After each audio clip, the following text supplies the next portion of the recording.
Did y'all see the Alabama brawl? Yo. Who knew Wakanda was in Alabama? That was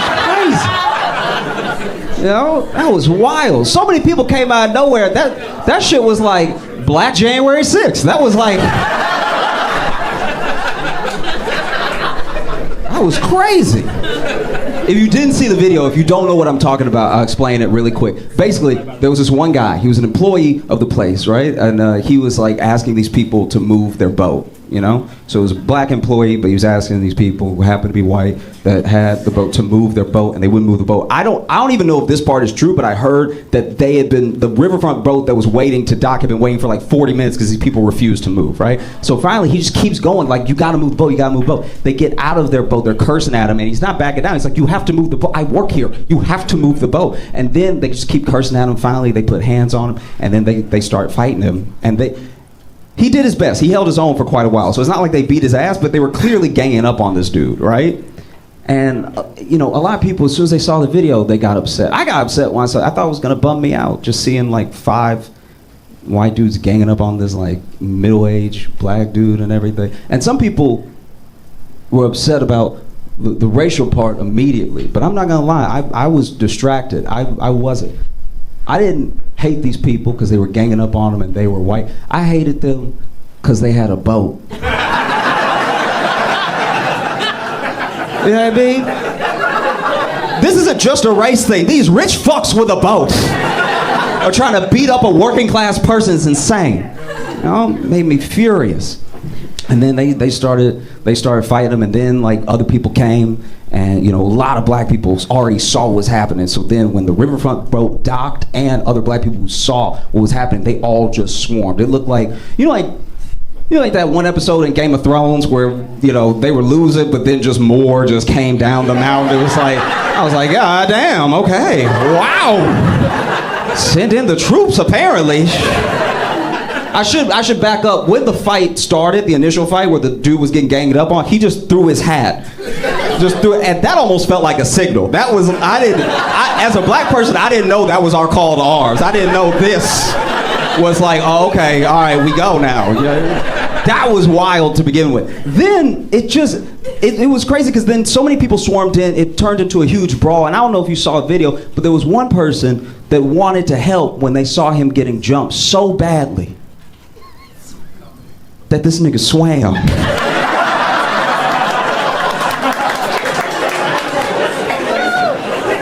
Jumped in the water. From the camera angle, we don't know where he came from. I'd like to think he came from Africa. I'd like to think he started swimming 6 weeks ago in preparation. Because look, if you know, the history of black people swimming, especially in the South, you know that we're not known for it. You know what I mean? And so I'm not gonna critique his swimming because I was just happy to see another black dude swim. That's just, every one of us swimming is a W, okay? But I do have to comment because he wasn't swimming normal.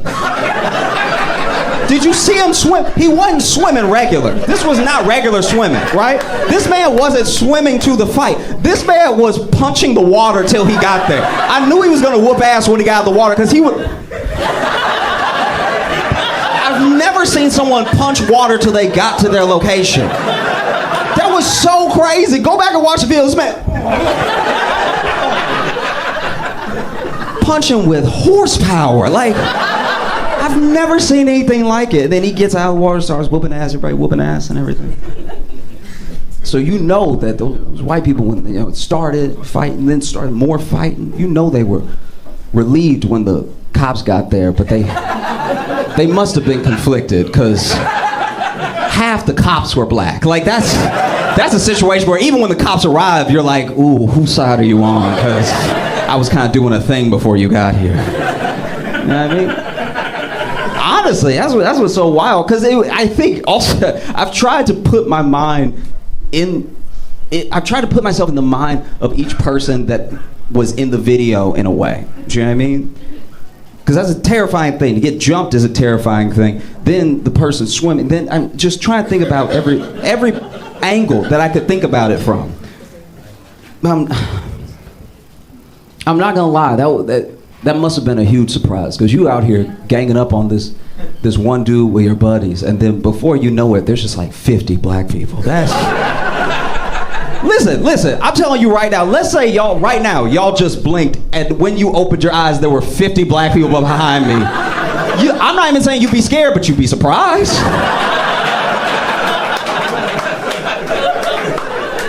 You'd be like, wow, that was fast. That's all you'd say. You know?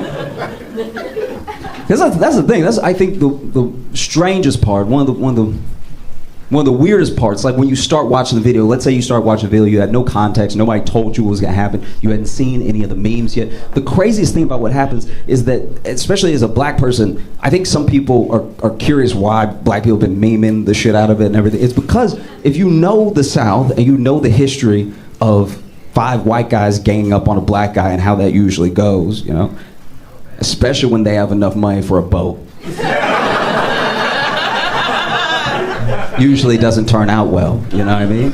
And so this was a different thing. This is a different outcome than we've ever really seen before, you know? Because I'll be honest with you. Let's say we're in a different time and there's no camera phones and they were able to leave before the cops got there. They would have just beat up that dude and left, you know?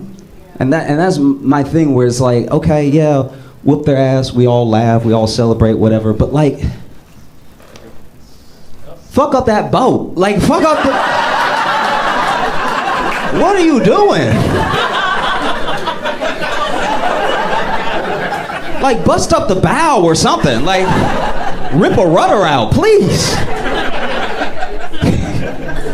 I do think that would hurt them more than the ass whooping. They just be standing there and looking like skippers. Not the boat! You know? I used to work at a grocery store in a bad neighborhood. This is a terrible job. I lived in Chicago and I worked at this grocery store. So it was horrible, right? And the thing I hate most about working at a grocery store is not good is the security not good. Because then security, anytime something would happen, the security would walk up to me and talk about what we're gonna do about it.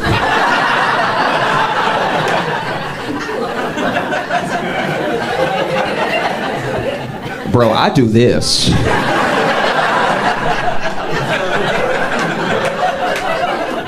You do this. And, all right, look, just hear me out. There was a guy who would come into our store, and he didn't come in often. It'd be like once every 2 months, maybe even once every 4 months if you were lucky. But this guy was crazy. And when he came in, he'd come in and he would fuck the lettuce.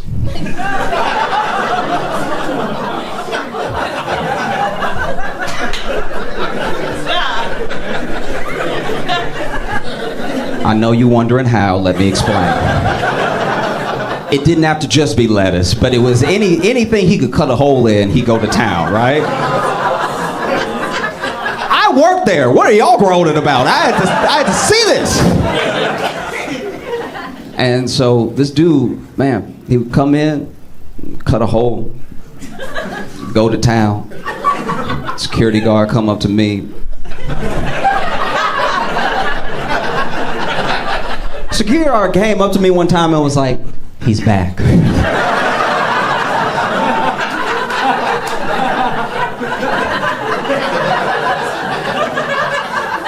I was like, that's a you problem.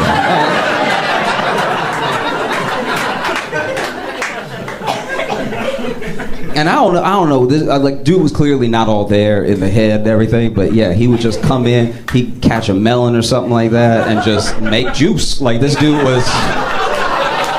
I know. But a security guard came up to me and was like, he's back, so I'm gonna need your help. I was like, all right, what do you need me to do? And he was like, so we're gonna walk on either side. of him, right? We're gonna walk, so he's here. We're gonna walk either sides. We're sort of like, and he was like, I'm gonna need you to run interference. And he said it like it was a real thing. I should know what that means or whatever. Like, and so we get to the point where we're both walking either side of him. And he looks over at me. This dude is distracted. This dude doesn't know what's going on in the world. This dude is fully with the lettuce, right? And locked in. And the security guard go. And I'm like, what does that mean? Like, he's acting like he gave me a plan. There's no plan. I don't know what this means. And so he's like,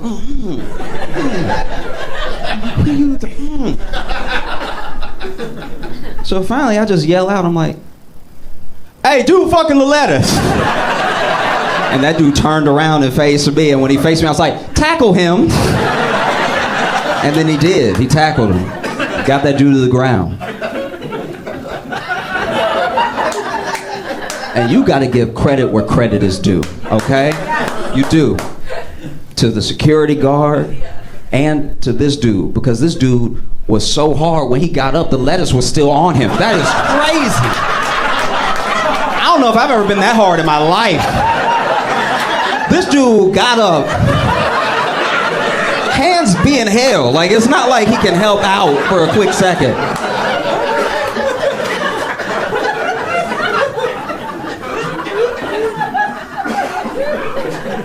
Terrifying.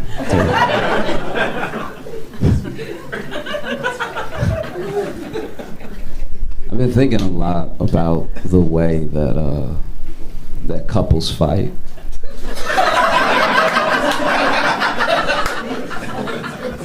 Do you know what I mean? Like the way, just the tactics we use, and like, look, I want to be clear. I truly believe this. I've even said it on stage before. Everybody is doing everything. Don't like listen to people getting in your ear. Everybody's doing everything. Everybody gaslights. Everybody, all this stuff like that. So I'm not saying that one thing can only be to one person with one identity. I'm just saying, like, I've just watched, and I feel like I just don't like fighting in a relationship, because I date women, and women wait. It's terrifying. Women will let you think you won a whole fight, and then it's coming soon. And you don't even know what it is. It's not been planned yet, but it's gonna happen. My uncle got in an argument with his wife, and I don't even know what it was about, but must have been feeling himself, because when the argument was done, he walk around, man of the house. And he middle-aged, so he pulling that belt up a little higher. And sure enough, he called me one day. This is apparently weeks after the fight. My man calls me, and he's like, I'm gonna need you to pick me up. I need you to pick me up, come get me, I'm gonna need some help, young blood, like I just said. And I was like, what's wrong? And he's like, okay, so we had a little argument, all right? So we had a quick little argument, and I thought everything was fine, but it's the day to take me to optometrist, because I broke my glasses, and she talking about she not gonna take me.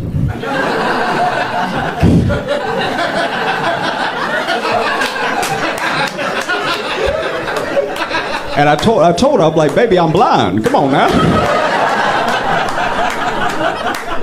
And she over here talking about you don't deserve to see. Like,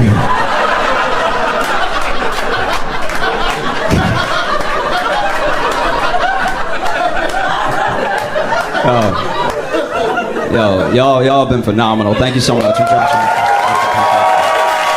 Welcome to Josh Johnson Show. I'm Josh Johnson, joined by my co-host, co-stand comedian Logan Nielsen. Logan, how you doing, buddy? I'm doing well, man. How are you? I'm doing all right. It does seem like we are held captive right now in someone's grandma's house. Yeah, if you see the video, it does. Yeah, specifically a grandma hostage taker is what we have. Yeah, it looks like we're being kept well fed and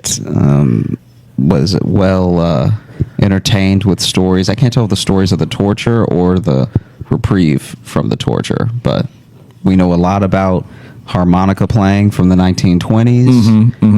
A lot about someone named Thurston. Yep. What soda pop used to cost in the 60s. We know that now.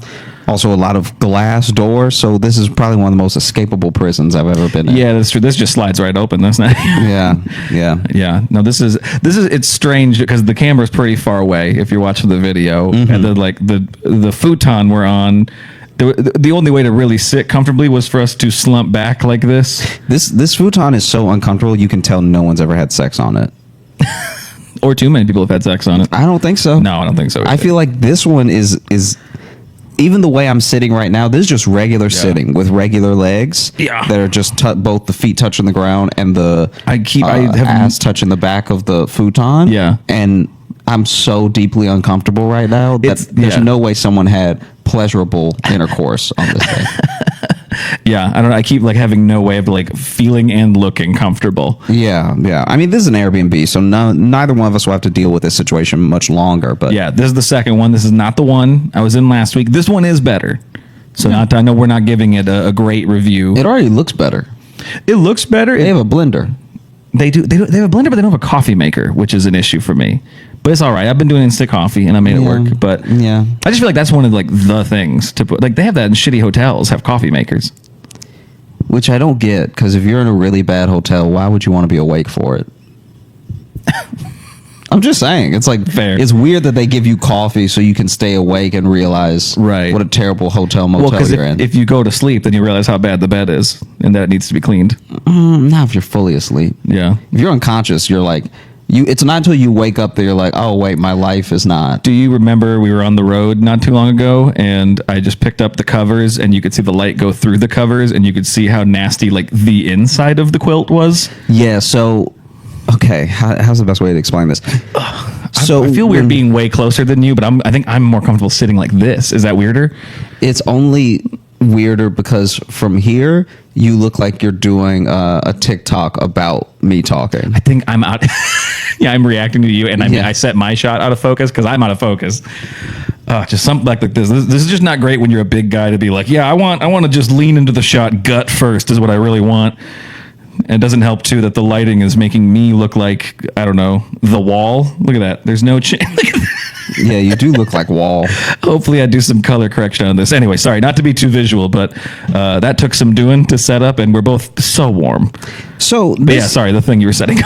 Oh, I don't even remember what that is. The blanket thing, whatever. Oh, no, just the blanket. So we were on the road, and Logan lifted up his sheet. Just the quilt. Yeah, it was like the top quilt.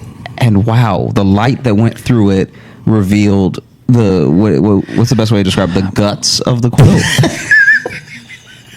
Yeah, the innards. Yeah. So meat. all of the quilt intestines were fully loose.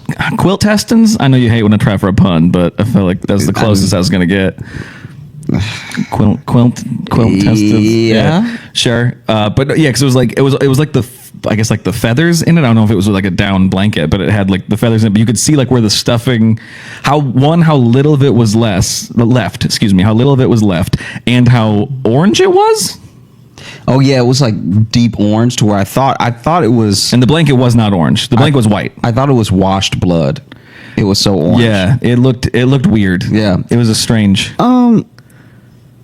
And that's one of those things where anytime something is well lived in, it's not going to be great. It's a nice way to put it. Well lived in. It like anytime it's been used a lot, it's not going to be perfect. It's not going to be. I'm sure it used to be so thick you couldn't see through it with fluffy amounts of feather that felt like a cloud laying on your chest. And by the time we stayed there, years after this hotel had been opened, right, it felt like instead of sleeping on a cloud, it felt like an angel that fell out of heaven, but the actual impact of them hitting pavement is what the quilt felt like. It just felt like, right, you know, Lucifer's blanket. I mean, it wasn't hot. It was just I mean, when he first fell. Gotcha. The OG fallen angel, the original. Yeah. We also might be having heat stroke. Oh, I am not doubting that at all. You could probably tell even listening to the recording that we're both deeply uncomfortable, and that's probably I can't think of a thing that is more likely to be happening right now than me being a bit overheated, pretty tired, and maybe maybe blurred vision. Yeah. It's like I feel bad that this is what I've been talking about all week. Not necessarily on the podcast, but like just when I've done to people when I've done sets and stuff, but it's so fucking hot. And I mean, I know it's like not just in New York, the world, because the UK set their records. I can't remember if we talked about that last episode, but it's like this is a heat wave for the planet, and I'm saying in places that don't really have AC. This one does, but it's really just the window unit in the bedroom. I wonder if it's a heat wave wrong for the places that are like known to be cold. So if there's people right now in places that are usually cold, and they're like, I only had to wear one jacket. It is burning up out here. I mean, that's kind of how it is, like in Alaska. Sometimes, I mean, in the Midwest, hell, like Iowa, Minnesota, like. So I guess I never count. Not so much in the summer, but yeah, I never really count the Midwest because in my mind, it's like meant to be hot sometimes there. True. I'm talking about places that are always cold. Well, in the Midwest too is like a muggy hot too. We get humid too. So when it gets hot, like I'm sure. I mean, hell, Louisiana has to be the same. It probably gets muggy as hell down there, right? The heat stroke in Louisiana is pretty funny because I mean we could cut all that early stuff out and just get right to this in the episode. The heat stroke in Louisiana is very funny to watch because it's like some people there's no difference. Why do some people write in and call me a monster and not you? That's what I don't understand. You just said watching heat stroke is funny, and people write in and be like, "Logan's a fucking monster." I'm like, I've never laughed at heat stroke. I mean, you did when I said it. Okay, well, yeah, I'm just saying there are some. But people, I'm a bystander. Still, I'm still a witness, not the doer of the crime. There are some people that you could talk to where you're like, "Dang, you had a full stroke in front of me and I didn't notice." Like just the way that you talk and how you carry yourself is already a little slurred, you know? I did your show on Wednesday. And I know you were at a different show, and I walked up there. Our friend Rob was there. He said I got up on stage and turned around, and just in that time I was sweating. So first off, I just turned around and was sweat. And then at one point I tried to say I currently live in the Midwest, and what came out was I live Midwest. Yeah. Is all I said. I said, I live Midwest. But you see, your heat stroke is noticeable because of how you talk normally.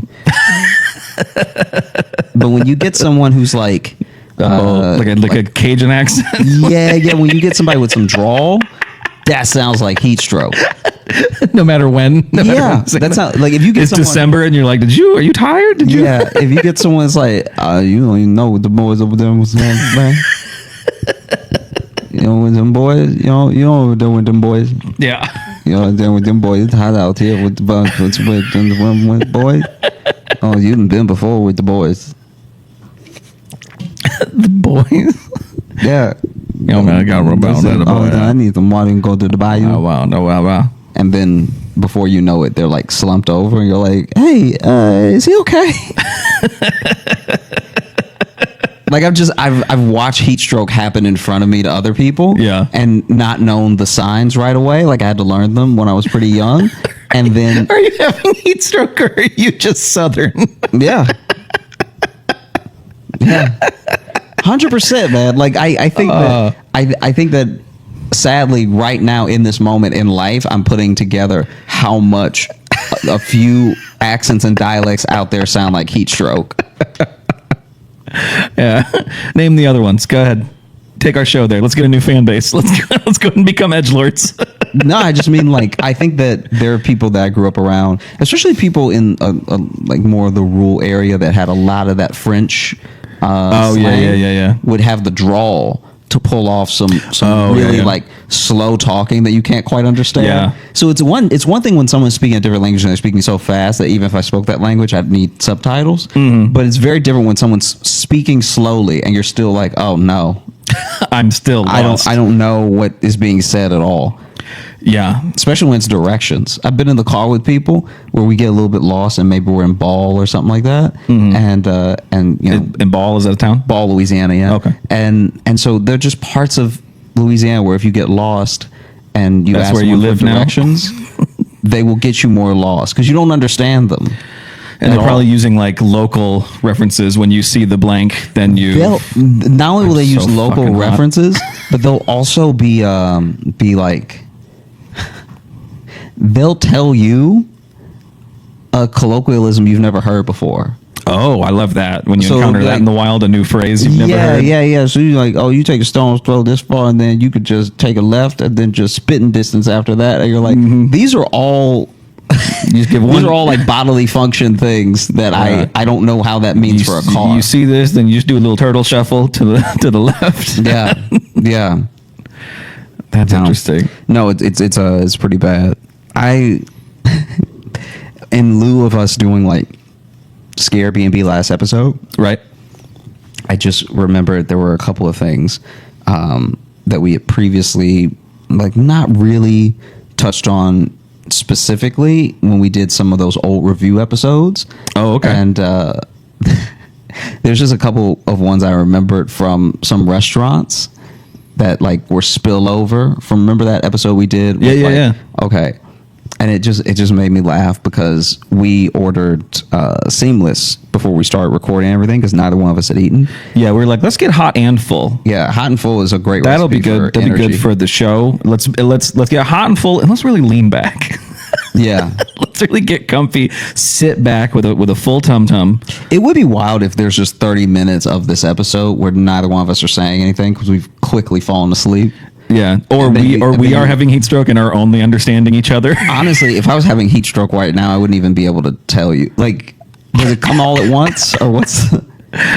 I've seen it happen playing football. I mean, I've seen it happen No, I to know. other people, but It is weird because what does it sometimes feel like. Well, see, the weird one, I can't remember if I've talked about it on the show before. We'll get back to these restaurants, but I can't remember if we talked about it on the show. But when I saw my friend get heat stroke during a football practice, and he stuck with it for a while, and like he says he does not remember like the latter half of the practice really, or like once we got to like the real big conditioning stuff at the end. And he was going hard to the point to where we were doing like up downs, and he kept going, and they blew the whistle and we stopped, and he did like 3 more, and we were all like, "Hey, Tom, you can quit." And he's just like, ugh, ugh. And he was just like, his body had taken over, but his mind was no longer there until we went to like have our final like, breakdown meeting, and he runs up and just falls over. And then he tried to get his pads off, and no one noticed, but he got his pads off, and then they just got stuck. So he was just laying on the ground with his shoulder pads over his head. And I had to give I think I've definitely talked about this on the show, but then I had to give the on deck speech that night, which is especially like cycles through the seniors and juniors, and you give like a little like speech, like a fucking let's go get them or whatever. And I was slurring and my vision was blurred. So I think I was having heat stroke too. And I had a speech prepared, and it was all gone. And I just went there. I'm like, look at this fucking football. Look at this football, and the team because we're playing, and we need. Let's just so let's go. And then I said like fuck a few times, and so I had to run a fence and back too while having heat stroke. Because if you swear, you got to run a fence and back. Was your coach? I know we've also touched on this. We're gonna get to the restaurant. Yeah, sorry. But was your coach fit?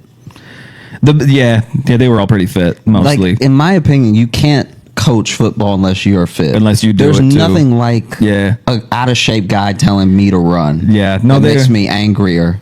they It's were all like, pretty you fit. do it with me then. Right, You yeah. need it. Yeah, you go. You like I'm out of shape from just being young and not knowing how to be in shape. Right. You actually are teetering into some health problems. They were all in pretty good shape, and that was my biggest thing too. Is it wasn't until years later, actually, until I started because I teach with a lot of them now. Mm-hmm. When I sub at that school, so like most of my coaches are all still there, and I teach with them, and I kind of realize how not old they are. And so I realized that they were all like fucking 25 when I was in high school, which makes me angry now retroactively to be like, I cared so much what these fucking 25-year-olds thought. And now there's no person's opinion I value less than a 25-year-old. Yeah. What is it like now that because the thing with decades is that teens to 20s feels like a huge gap. Yes. And 20s to 30s also feels like a big gap. Absolutely. But 30s to 40s and 40s to 50s feels like you're all just adults now.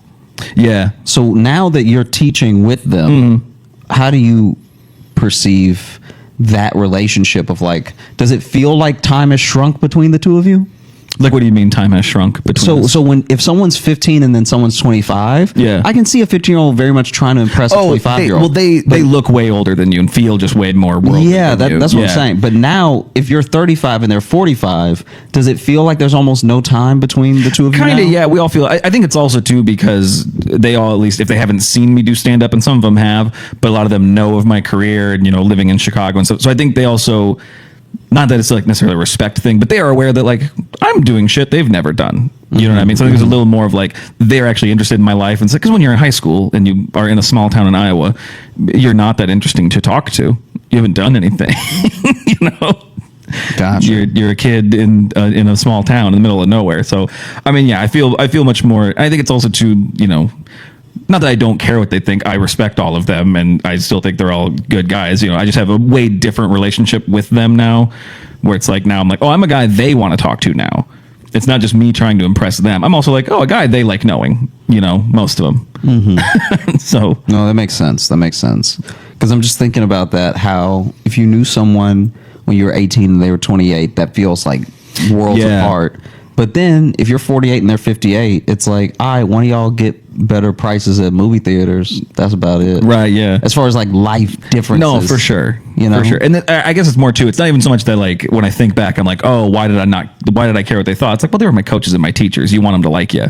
But it's more, I'm like, oh, I wish I had my view of them that I have now, which I'm like, oh, they're just a guy. Like, yeah, I had to impress him and do stuff for him, but it's also like... Yeah, I go back and forth on that because here's the thing. When you look at an accomplished person or a person in a position of authority or any of that stuff, when you look at all of them as just a dude, right? Right. That's more realistic and it's helpful for perspective. But what it robs you of a little bit is like... If something is special to you and you want that thing and then you want to do it better than the person that you look up to, they can't just be another guy, if that makes sense. They kind of have to have this little like air around them. Well, and I have that. There were teachers who were older than them, those were like the teachers who were like whoa, those guys are so fucking smart. And like those are the ones I still look at as like the geniuses I knew. And these guys are all smart. It sounds like I'm really bashing the people who are my coaches, and I'm not. I respect all of them and I like them all a lot, but I think I was trying so hard to be like a kid they like, especially because too like my older brother was like they fucking loved him. He was such an amazing student and a really great athlete and stuff too, and I was fine in both categories.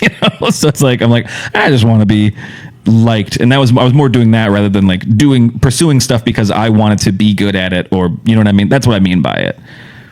Gotcha. Where it's like, and then that's an ice cream truck going by again. That's 2 episodes in a row that we've had an ice cream truck going right by. This neighborhood love ice cream. This neighborhood does love ice cream. This neighborhood, they got, it's sad.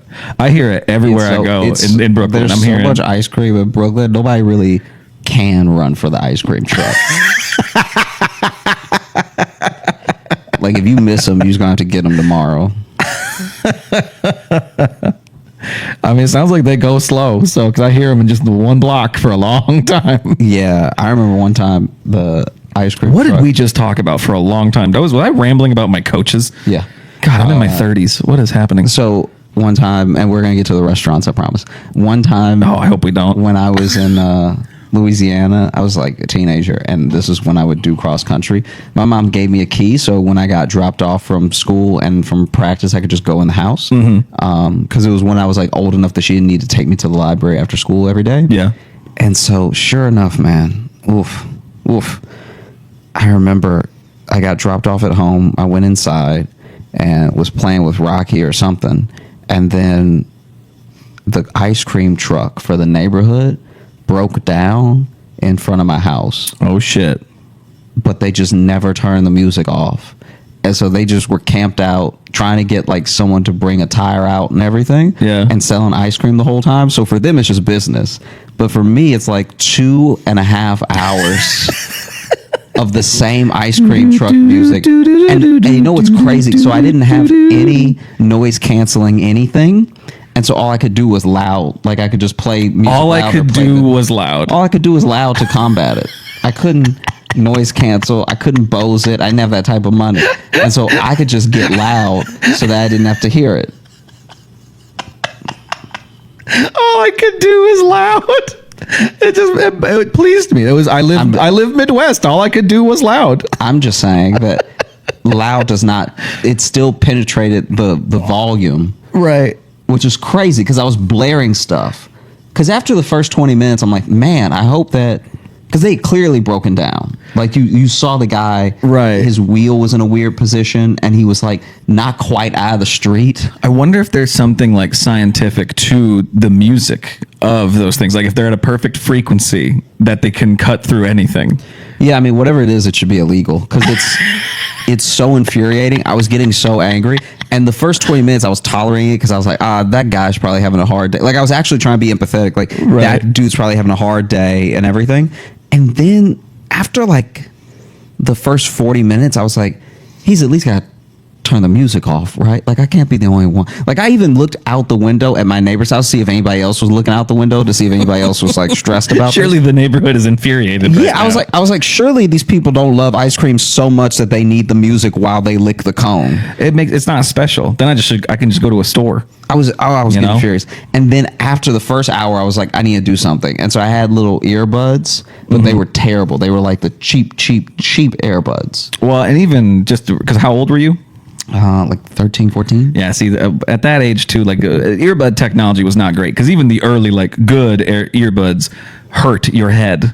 Yeah, they really like stretch that. You be walking around with some loose ears. Yeah, they were not built for ear shape at all. They didn't realize it. They were just so excited that music came through the wires that they were like, leave it. Yeah, cram these circles into your ears. And so that didn't work because even though I was listening to music so much it was hurting my ears, I could still hear the like, hello.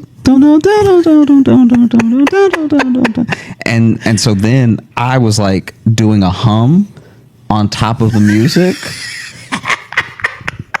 So that I did that. So I was just like, the entire time the music was playing. And it was still cutting through. This is like the telltale heart of ice cream. Yeah, you truly lost your mind there. And then I was like, with earbuds and blaring music, screaming to yourself.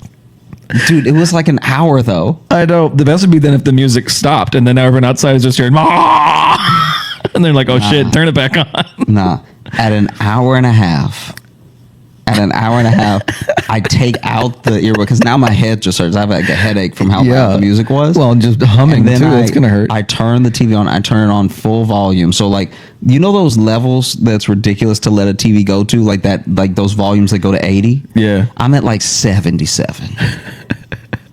And I'm just blaring the, Tobey Maguire Spider-Man. That Spider-Man just going.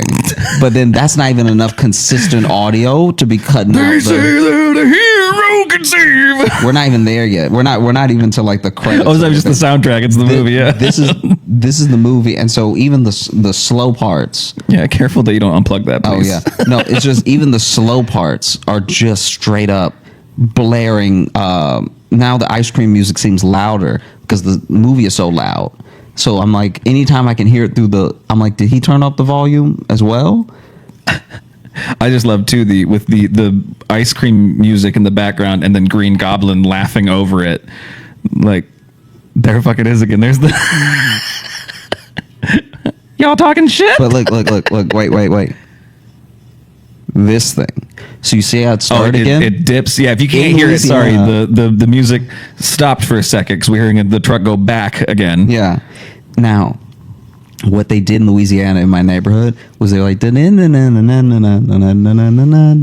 they do it again and again and again, and then it stopped, and then you would hear, "Hello." That's what I was wondering because you said that, and I understood that you meant like that's how it played in your thing, but that sounds genuinely alarming. No, it's horrible. It's so bad, and so that's also happening. That sounds like Pennywise for 2.5 hours. Hello, do.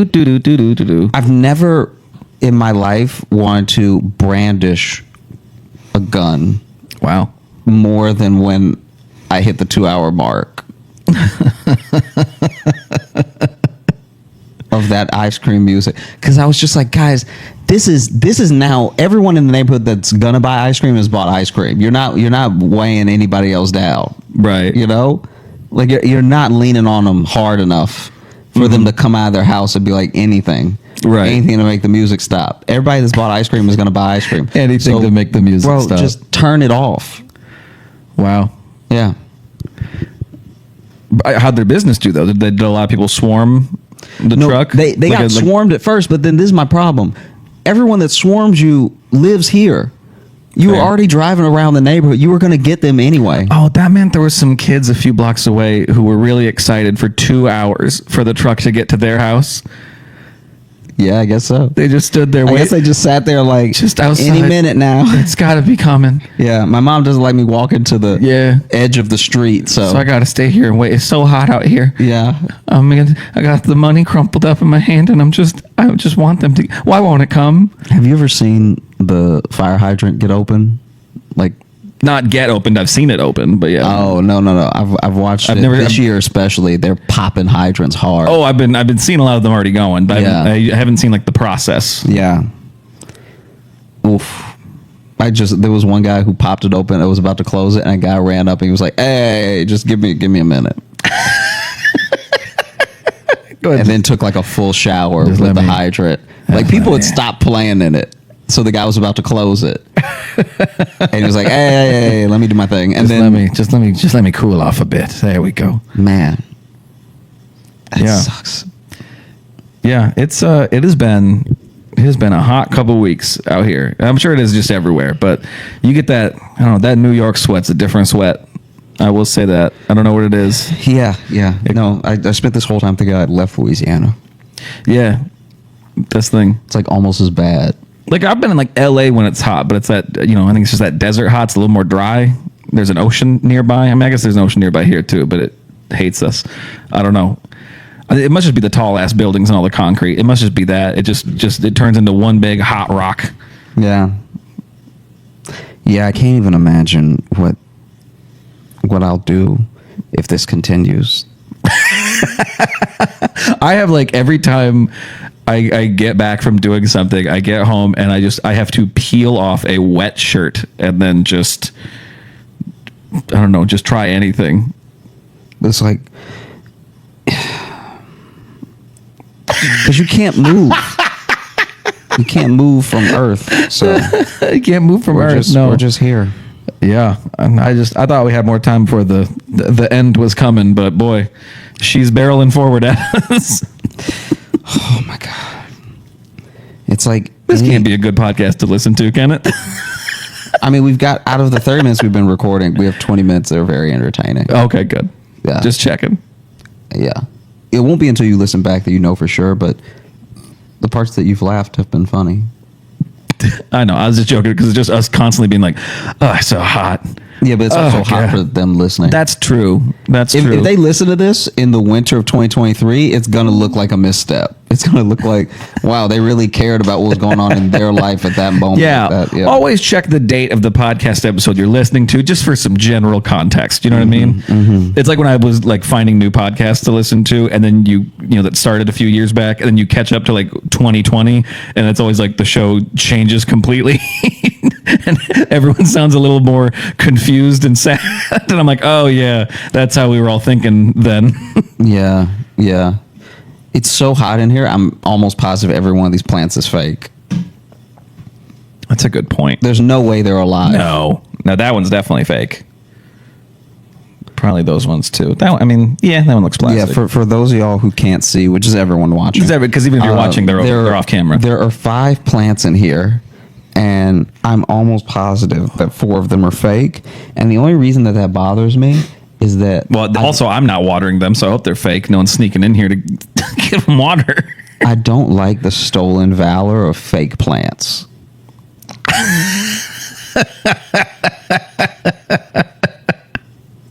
The stolen valor of fake plants. Let me just explain. So I'm very excited. We're going to get to the restaurant views in a second. There are people out there that take care of plants in their home. Mm-hmm. They keep them alive. Yep. They keep the oxygen in the apartment fresher. Sure. All right. And they show responsibility for caring for a living thing. Then there are other people who are like, let me just take all of that and buy something plastic for $6. Yeah. And put it in the same place I would put the real plant. I like to think of it as an action figure of a plant. I think of it as plant taxidermy, and it's disgusting. Plantsodermy. Come on, that one was right there. I knew you were gonna hate that one too. Honestly, if the seat on this futon wasn't backwards and I wasn't sunken in, I would get up right now. Say if I had any strength at all, I'd storm away. Yeah. Jess has been. I can't remember if we've talked about this, but Jess has been a little plant crazy these days. Really? We got a lot of plants in the fucking house now. And it's like, it's okay. I'm fine with it. But it's like, it seems like anytime we go anywhere, we were here in New York when she was here with me, and we walked by somewhere and she was like, ooh, I could get this. I'm like, no, you can't. That's not going to fit in your carry-on. What are you doing? You're not going to buy plants here. She's like, well, they might ship it. I'm like, or we'll just find it where we live. Like, don't do that. Yeah, New York doesn't have any special plants. And exactly. And the time we've shipped plants, they get all fucked up. So she's done it before. They show up not happy because it turns out plants don't love living in a box for a couple days. So when I was taking the bus, this is like maybe 2 years ago because this was so close. I was taking the bus to do a show 3 years ago, I guess, because it would have been 2019. Yeah. Taking the bus to do a quick spot in Connecticut. Okay. And I was like, I was on the bus, and the whole time I was on the bus, I was like, I should have just taken the train. I feel that way every time I take a bus. I'm like, the train, sometimes the train is not quicker. A lot of people think that the train's going to be quicker because it's like a straight shot and there shouldn't be any traffic or anything. Mm-hmm. But sometimes there is. Sometimes something happens with a train that's an hour ahead of you. And it's the only one path it can really take. It's the one path you can take, so then it does delay you by 30 minutes or 45 minutes. Like, it's a misconception that the train is just always on time. They love to be on time, but they're not always. Right. Anyway, I'm on this bus, and there's this grown man handling a bag with a bag in it of fish, right? Of like live fish. So he's like clearly gone to a pet store and bought some fish. Right. And I don't know where exactly he's going, but he's in New York getting on the Connecticut directed bus. So he's at least going to be riding for a while. God, I hope this doesn't have the same ending as the bag of soda, man. No. That'd be a bummer. No. But then the guy with an umbrella gets on the bus. No, but it's just funny to me because he had all these fish, different fish, by the way, that were going to be, I was assuming, in the same aquarium.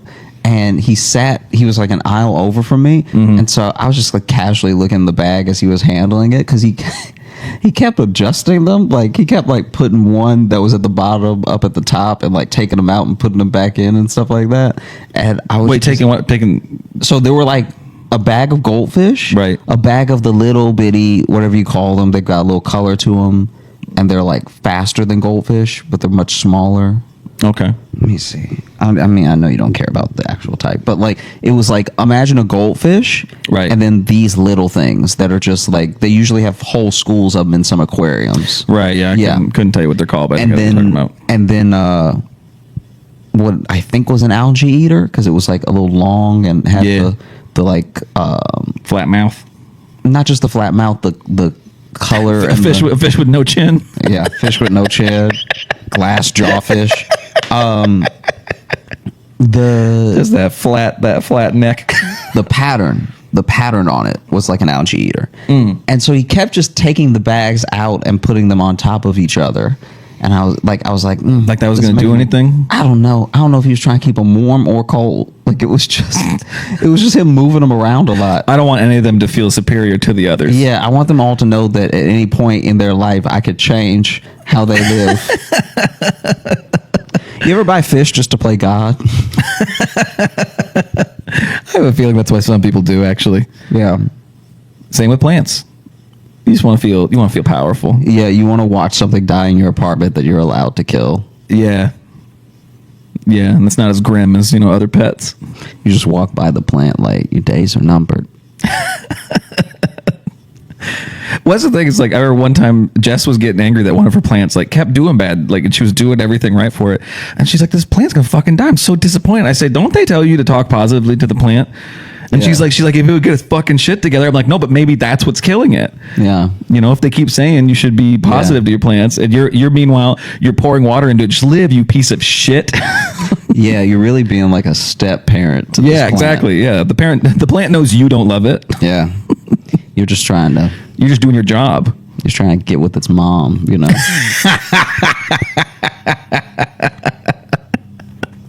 Yeah, I sat down with our cactus and I said, "You can call me Dad. Yeah. I'm not trying to replace your dad. Your dad cactus. Your dad tis."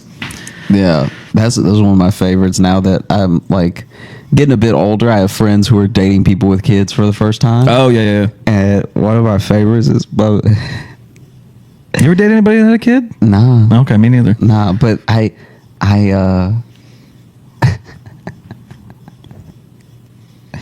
I've been told this was not like I wasn't privy to this conversation when it was happening. But I've been told one of our friends, not you and I say me and the person that told me the story, Okay. tried to bribe the kid and just tell him to tell his mom that they went to Disney World and had a great time and gave him $150. Wow. But in my head, I was like, you almost add Disney money. Yeah. That means you really just don't want to spend the time with them because you almost had enough money for both of y'all to go. You didn't want to get to know the kid. Yeah, it's like, listen, you can go over the story with me and everything. I got 150 for you. Yeah. Just, tell her we had a great time. Tell her we hung out, whatever. What happened? Did the kid keep up his end of the deal, or? It seems like it. Because if not, it'd be great too if the kid just took the money and then was like, "Guess what? He just fucking did." Wants me to lie about going to Disneyland. Yeah. It would be funnier if he took the money and was like, he hit me. He struck me. Well, then she's like, "Well, so where's the money he gave you?" He's like, "Oh shoot, I must have lost it." He must have hit me so hard that it flew out of my pockets. Anyway, don't worry about all these Hot Wheels. Yeah. Because it's also very hard to spend money as a little kid. Especially that amount of money. You have nothing really. Once you buy a few toys, then I'm just like, okay, now I've got more money. Imagine if you come home with like a full arms full box of Snickers and then just try to act normal. I found it. Yeah, I found this box. Fell off a truck, Mom. Can we keep it? Yeah, it fell off a truck. Fell off a Snickers truck, and they wouldn't want them all road rashed and everything. This is gonna go to the discount store. I want these Snickers to have a good life. Can I tell you when I was little and we used to go to the dollar store and stuff like that? Mm-hmm. Every once in a while they'd have like a brand name candy there. Yeah. For like way too cheap, and so other kids were getting excited in the aisle to check out, and I was always like, "What did y'all do to it?" Because it's only when I go to other stores, it's only 20 cents more. They're all pre-melted. Yeah. I was like, what's wrong with this? Or we grave it was just like a mislabeling though. Oh, awesome. A Snorkers.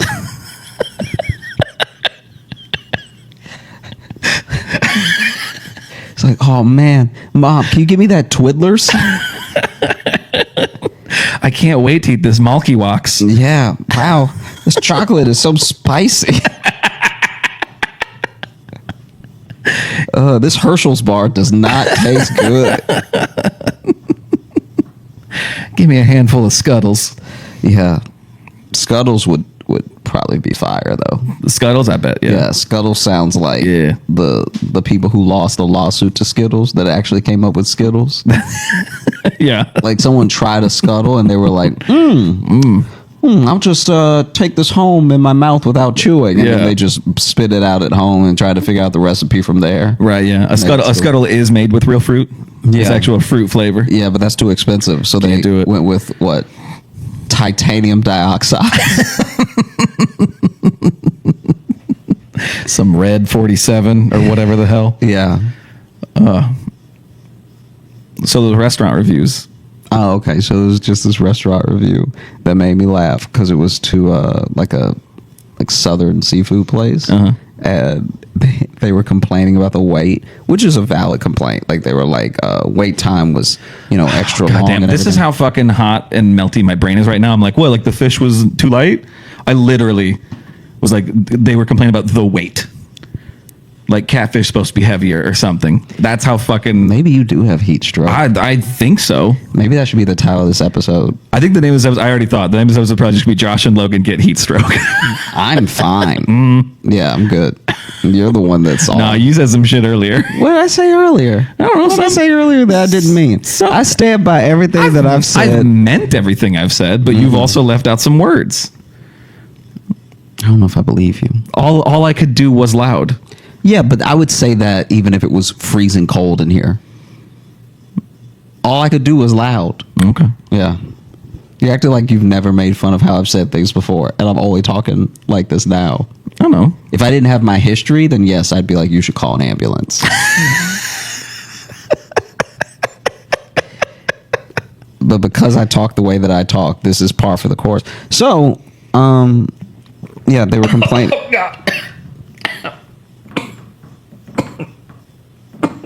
Do you need me to slap the back? No. Oh. I choked on water now. That I think definitely was more like the angle I'm sitting at. This is not a comfortable angle to drink. Yeah, we should do a supercut of everything in here that's unusable. I think that'll be the episode, bud. No, we should do, because I think that honestly we've got some great stuff, and then we have stuff where I'm like, are you like just now where I'm like, it looks bad on camera because I don't look concerned enough. I can. Oh, you're just trying to protect you. I'm not talking. I'm telling you to put it out. I'm not trying to protect me at all. I'm just saying in the camera, I'm sure I don't look concerned because I wasn't sure what was happening. I didn't realize you were choking. I just thought I wasn't choking. It just went down, the wrong tube or whatever. Just kind of. People say that, but are there really multiple tubes in your throat? I don't know. Oh, okay. You always like went down the wrong hole. Well, it's whatever it is that people say when that happens. I think I swallowed like a weird air bubble because again, I'm like, I rarely drink reclined. You know what I mean? Yeah. Like if you were like one of those people that needed the home health care and they sat you like this, it would be to kill you. Yeah. It'd be you taking a sip of water and just like, because even right there, I just took a sip and I realized how much like air is in your mouth when you're trying to like get a drink like this. Anyway, the catfish was too heavy.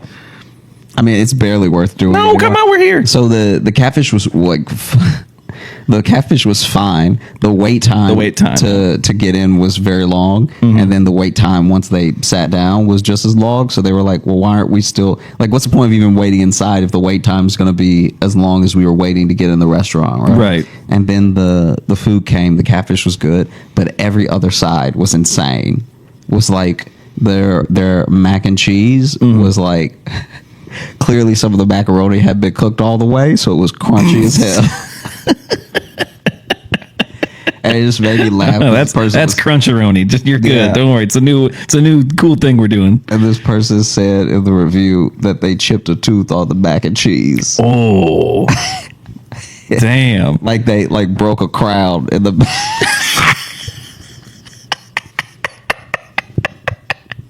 Because the mac and cheese was like they it's not like they ate the whole thing. Once they realized that it wasn't like a freak thing, right, they were like, oh, I'm done with it. But then they took, obviously you take a spoonful, you're very hungry, you've been waiting for an hour and a half or more, and so as soon as you get your food comes, you start digging in. Yeah. And they bit into this like very undercooked mac and cheese and just that's great, lost a little bit of dental work with it. We thought you ordered it rare. Yeah, we thought you really wanted a challenge in your mac and cheese. Yeah. We weren't sure if you were one of these absolute wimps. Yeah, who likes it cooked all the way. Yeah, are you through. on a raw diet? We thought you were on a raw diet, and that's we just give it to you. We just straight from the box. Yeah, that's why it is piping hot cheese with not even cooked macaroni. Oh man, yeah. Did you have another one, or was that the whole? No. I mean, that was it. Okay. Yeah. I liked it. Then I think we, as much as we didn't get to the review, it took up the perfect amount of time, I think. Because now, we can And you talking about how we both have heat stroke. I didn't say I didn't have it worse. All right. It just seems like between the two of us, if one of us needed attention, it should be you first. Oh, I agree with you 100%. Don't help him. No, I'm just saying, if we Uber to the hospital right now, I'd be like, hey, my friend is not doing well. And the simple fact I was able to explain that to you means I'm fine. I am not disagreeing with you.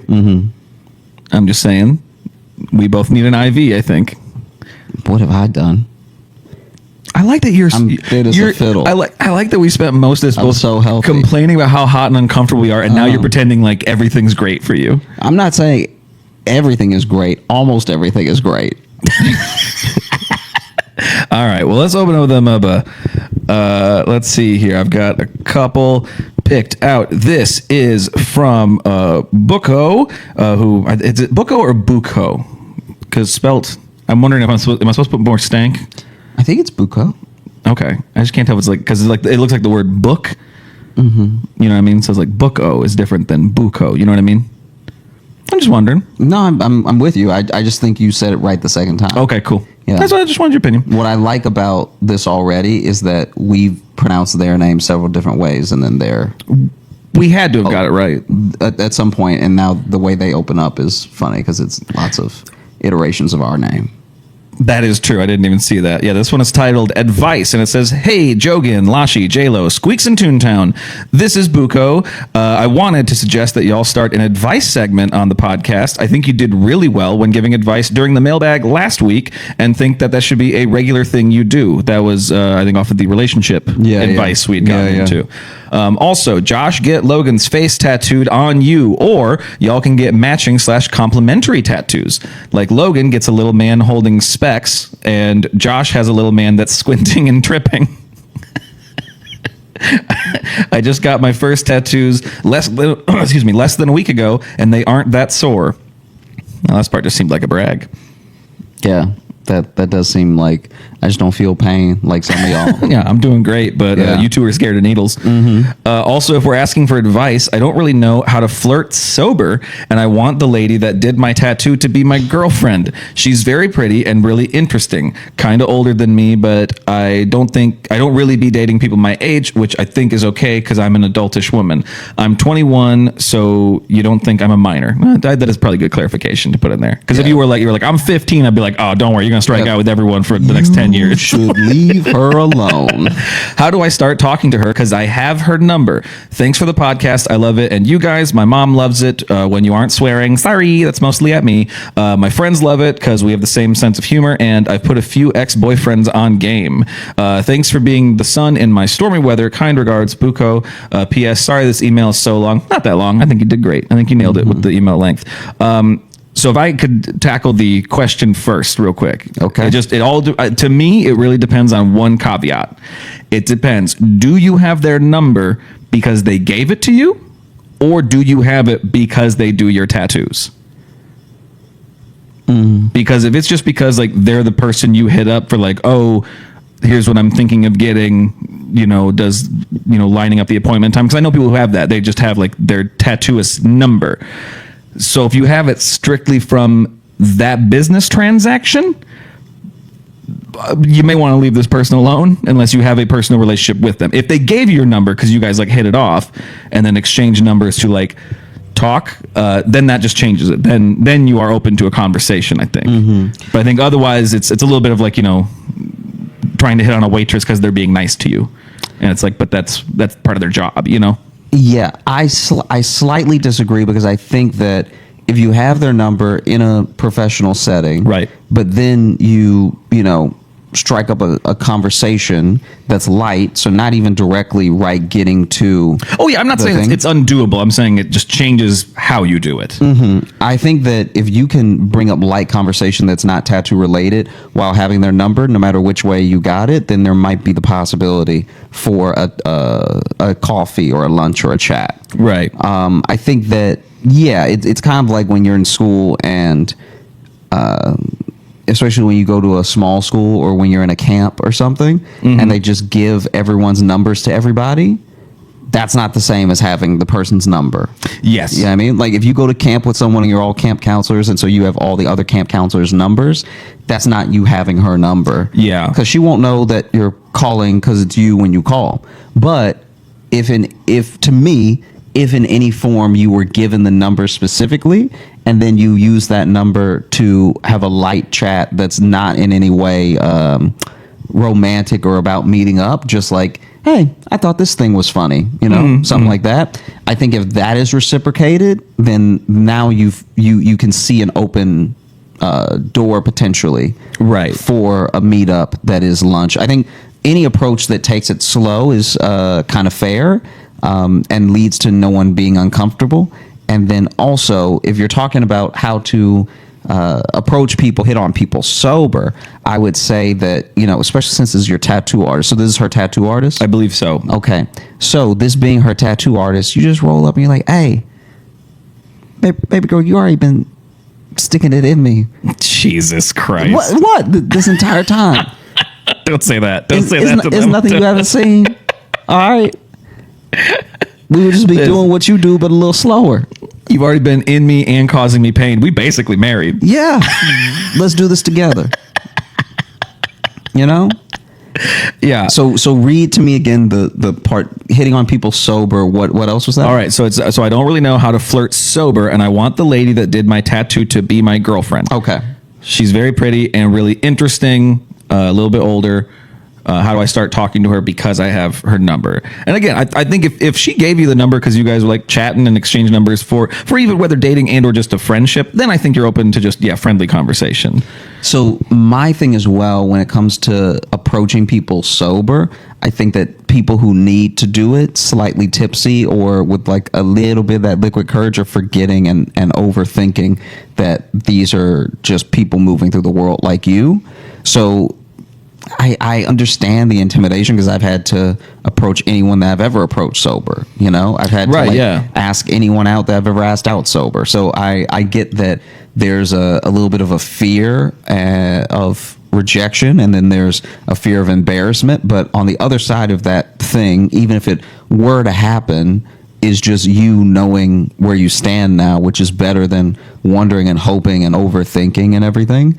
Yeah. I think that you also can point to any person, and if you ask them the amount of times in life that they've been horribly, humiliatingly rejected, they're always lower than you would think. So we spend our entire lives trying to avoid any of them happening, but then when you really look at someone just taking you to task for asking them out, I'm not saying that never happens. I'm just saying those things are so rare. Like any decent person that you would want to be with could treat you in a way that, oh, okay, maybe they're not into it, but at least I know now.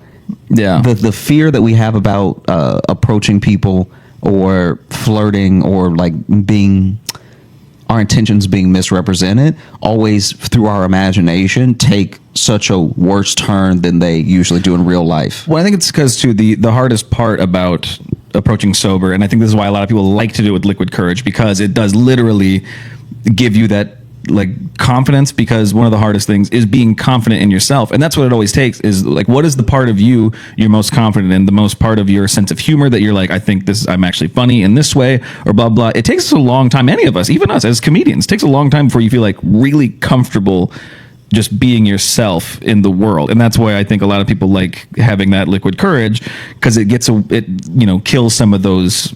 Not so much that it gives you courage, it just stops some of your, I don't know, practical thoughts of maybe about being too much. You know what I mean? I think is more what it is.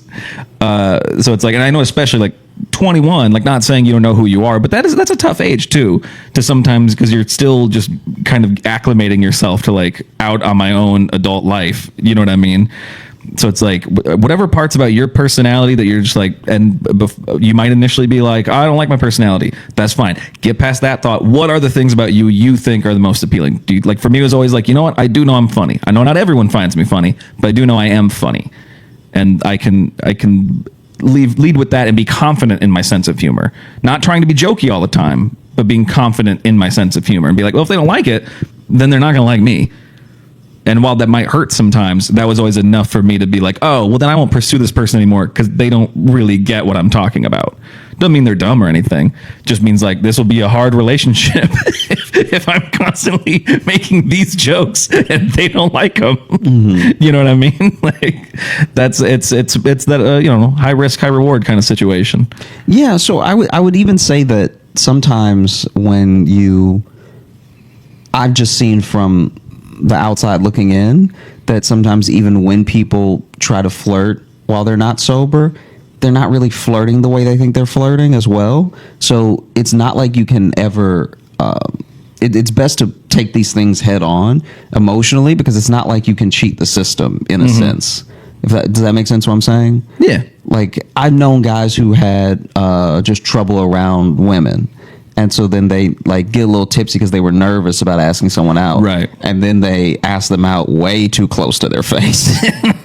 And now you have a different issue. So it's like being comfortable with yourself and settling into yourself is, that's great advice, because I think that that's the best way that in any situation you start to know and feel worthy of someone else's time and attention, which is the main point of being confident in approaching a person. Yeah. And if you shoot your shot and it doesn't really work out, they do your tattoos, so now you can just easily sidestep this into a business transaction. Be like, oh, hey, I was thinking about getting this. You know what I mean? If it's like, they didn't really take the bait or whatever, I'm gonna, all right, let me not take the bait. That's the wrong wording, but you know what I mean? Like, they don't seem to be going for this. Like, oh, hey, I'm thinking about maybe getting another one. Blah, blah, blah. What do you think about this? Is this something you could do? And then the conversation go back to tattoos, and then then you save a little ego there.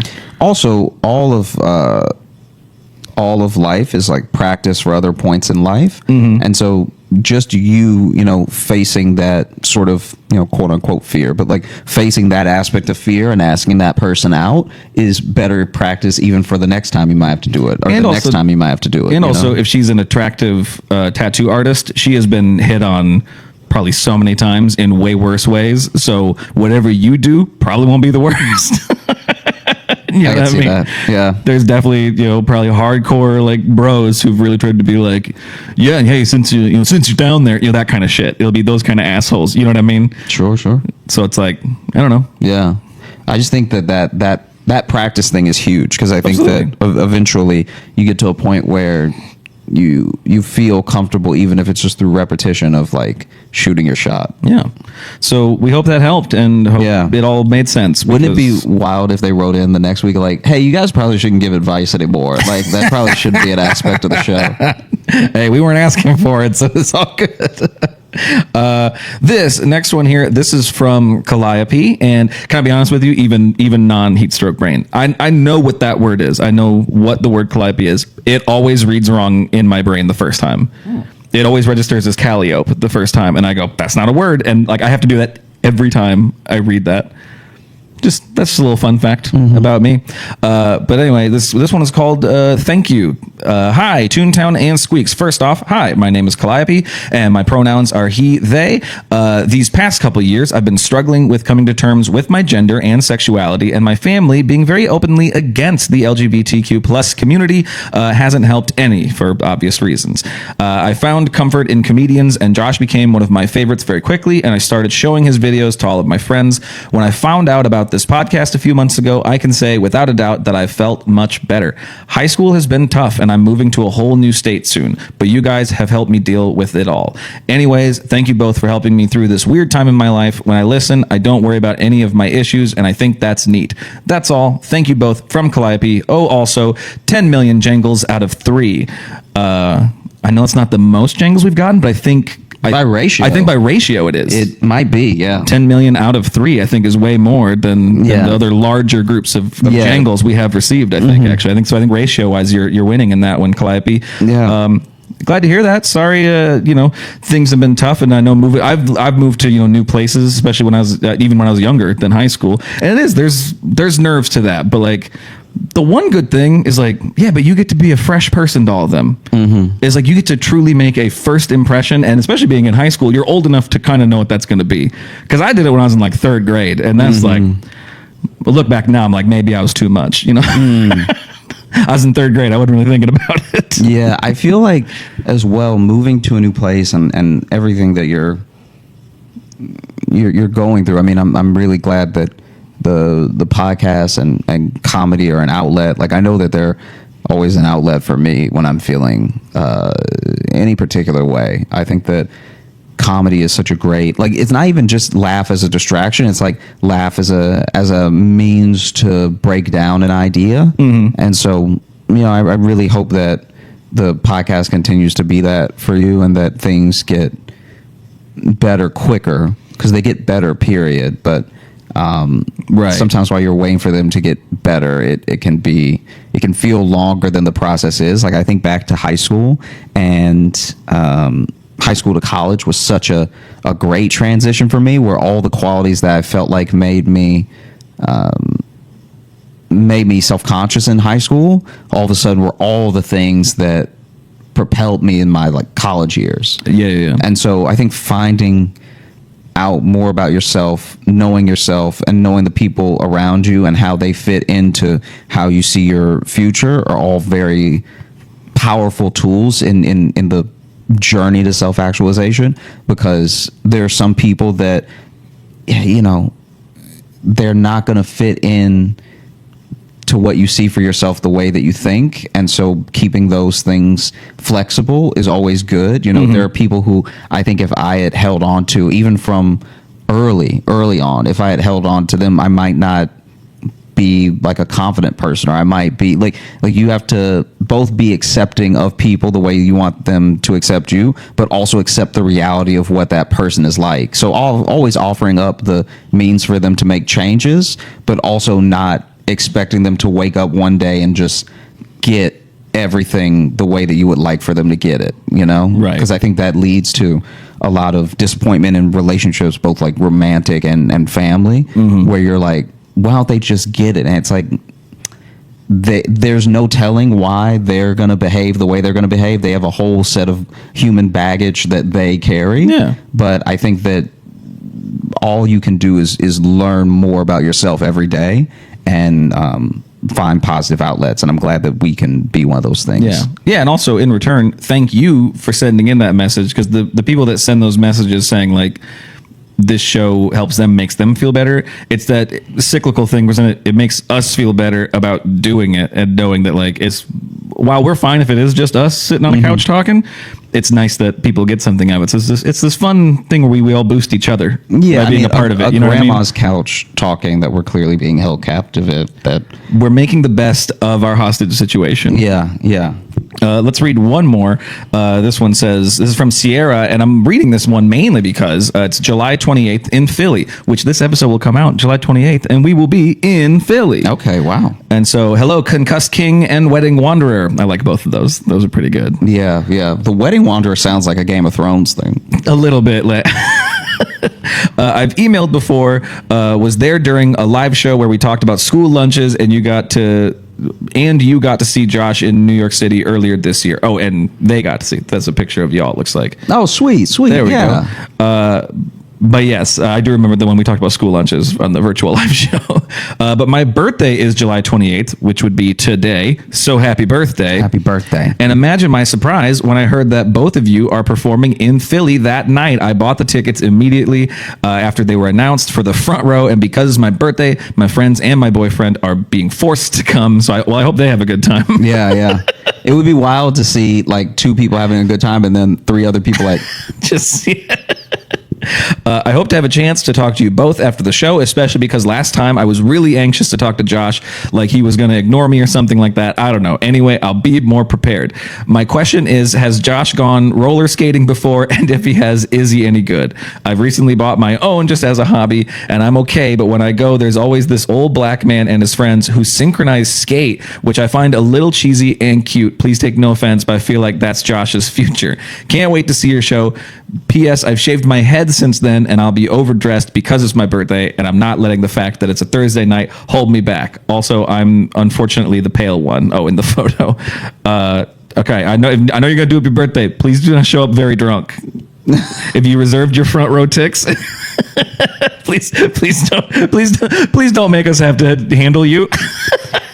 I have been roller skating before. How'd it go? I roller skated, then I roller bladed, and I've been several times, and none of them have gone particularly great. I'm definitely one of the, like wallflowers at a dance. Mm-hmm. I'm definitely one of the rink flowers, the rink grabbers. You know, the people who hold on. A real rail grabber. Yeah, because then sounds like an insult. The rink that we had near me, the closest one when I was younger, had a rink that had the sort of was the actual partition called? Like the rink is the actual partition between standing and the right the little half wall, whatever. So the half wall stopped at the wall. So then it was almost like a big oval, with a little bit of wall where there was no half wall. So it's essentially you would grab the half wall the entire way, and then the railing would like stop. Like the railing would stop once it got to the wall. Gotcha. And so at least some of the rink was flat where you really had to just skate. Just you And that's clawing always, and that's always where I fell. I would just slide down the wall whenever I got to that part. Yeah, I roller skated a little bit as a kid, but I was never a confident skater. My brother was like a roller blader, and that I never could. I was never confident enough to stand on those, and then I haven't tried in a long time, especially stuff like that. Ever since I got my really bad head injury, slipping is not a thing I'm fond of. So you know, crack my skull once, you know, shame on you. Floor, crack it twice, shame on me. Didn't really crack my skull, but yeah. Let's end the show. Thanks so much for listening to the Josh Ozz's show. We had a great time recording. I hope you had a great time listening. If you are looking Did not have a great time recording. No, this was fun. You didn't have fun? I'm kidding. Oh, okay. I was being hot. Oh, yeah. Some of that's going to go. It has to. What's going to be really funny is us kind of talking about like pretty much trashing ourselves for going on and on about it, but then we have enough time recorded that you're going to cut some of it. So then someone's going to be like, what are they talking about? I might leave all of it. Who knows? They like when we're real. They won't like this level of real. There's literally just a thing of you choking. That's too real. I know, but that's such a great escalation of where we were at. You know what I mean? So it's hard to wrap up the you should just keep the choking and cut everything related to heat would be very funny. Because there's just me. I didn't look concerned enough on camera. So can you choke again so I could fade a little bit of like, oh no, my friend. Oh no, what is happening to him in his esophagus? You very quietly said, do you need me to pat your back? Yeah, because I didn't know if you were laughing or because my head was down when you took the sip. Right. I didn't even know you had water in your mouth. Oh. And so I just see you like hunched over like, oh. So then I'm like, do you need me to pat your back? But then you were like, no. That was good. So then how do I help you? Do you want the Heimlich from the water? Because I wasn't choking. I was just, I forgot how to swallow liquids for a second. Yeah. That's all. And then there's nothing. I remembered. But I should still have looked more concerned because I really kept the same face the entire time. And I'm not cutting it because you didn't look concerned. If anything, I'm going to punch in only on your face to show how much my friend didn't care. It's not that I didn't care. I was just confused. Imagine if you were in an office building right now. Go and finish the fucking show. No, just hear me out. Imagine if you were in an office building right now and I fell off of the roof, but then you just see me whiz by like, yeah. And like, you'd be confused. Is that a bird? No, that was me as I screamed past the window. That's me in the office. Oh, yeah. Is that a bird? Yeah. And then it's me. And so you look confused. But if we punch it on your face, you're like, he didn't even care that Josh fell off a whole building. That's all I'm saying. If you were looking to catch up with us on any of the socials, you can find me at Josh Johnson Comedy on Instagram, Josh J Comedy on Facebook, at Josh Johnson on Twitter, and Josh Johnson Comedy on TikTok and YouTube. We're going to be posting clips of the show. And if you're looking for Logan, you can follow me on Instagram at Logan M. Nielsen. And if you want to get into the mailbag like all those wonderful people there, that's joshjohnsonshow at gmail.com. Send us compliments, questions, whatever you want. We love getting them. You can also join our Patreon, patreon.com/Josh Johnson Show. We have bonus podcasts, we have bonus videos, we have access to past live shows at a certain level, and then this will be coming out the day after our Brooklyn live show. So I'm just going to say, if you were there, thanks. Thanks for coming out. We hope it was good. I'm going to go ahead and assume it was. Okay. Wasn't it great? I love making memories with all of you. Not gonna compliment our fan base for being there and supporting us. Well, you're saying you hope it's going to be great. I just know it's going to be great, so I didn't say anything. Oh, okay. Yeah. Yeah, better leave that level of hype in your pocket. Yeah, don't know. I mean, I just know it'll be good, so I don't need to. Yeah, I mean, it's kind of like if I made you a pie and I was like, "Hope you enjoy it. It's not poison." Right. You'd be like, why would you even say? But I just don't want to be preemptively cocky about a thing from the past. You know what I mean? No, but be cocky, because then the thing from the past will be a good present, and then in the future you'll be like, I'm glad I. All right, fine. Let me take a retake of that. For everyone, our live show would have been last night. If you were there, you're fucking welcome. You're welcome for what we did for you. Wasn't it amazing? God, we should have charged more. Is that better? Is that more what you were looking for? A little bit. All right, cool. Yeah. You know, to stand in front of the fridge. No, I think I'm just gonna have to lay outside. That's not gonna be better. Yeah, finish. Wow, thank you so much for having me. This is so cool. I am happy to spend the 4th of July with you.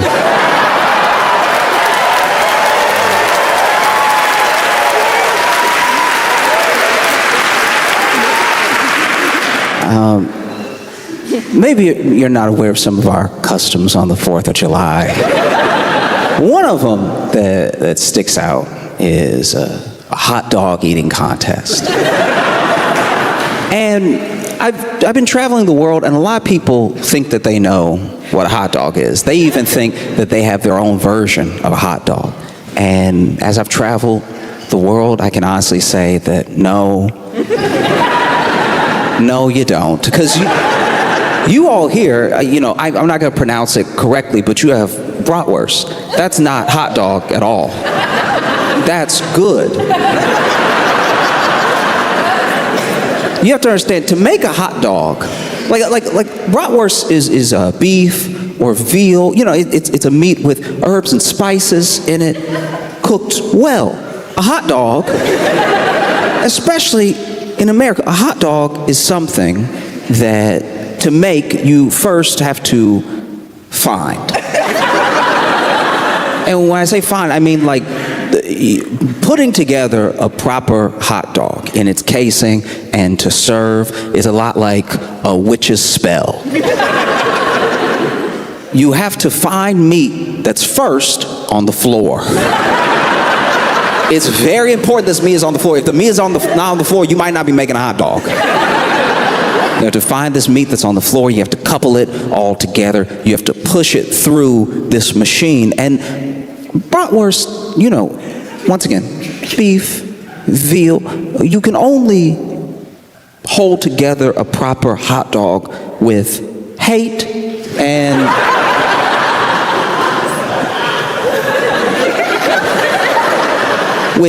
and like a touch, like a dash, just a little bit of poverty, right?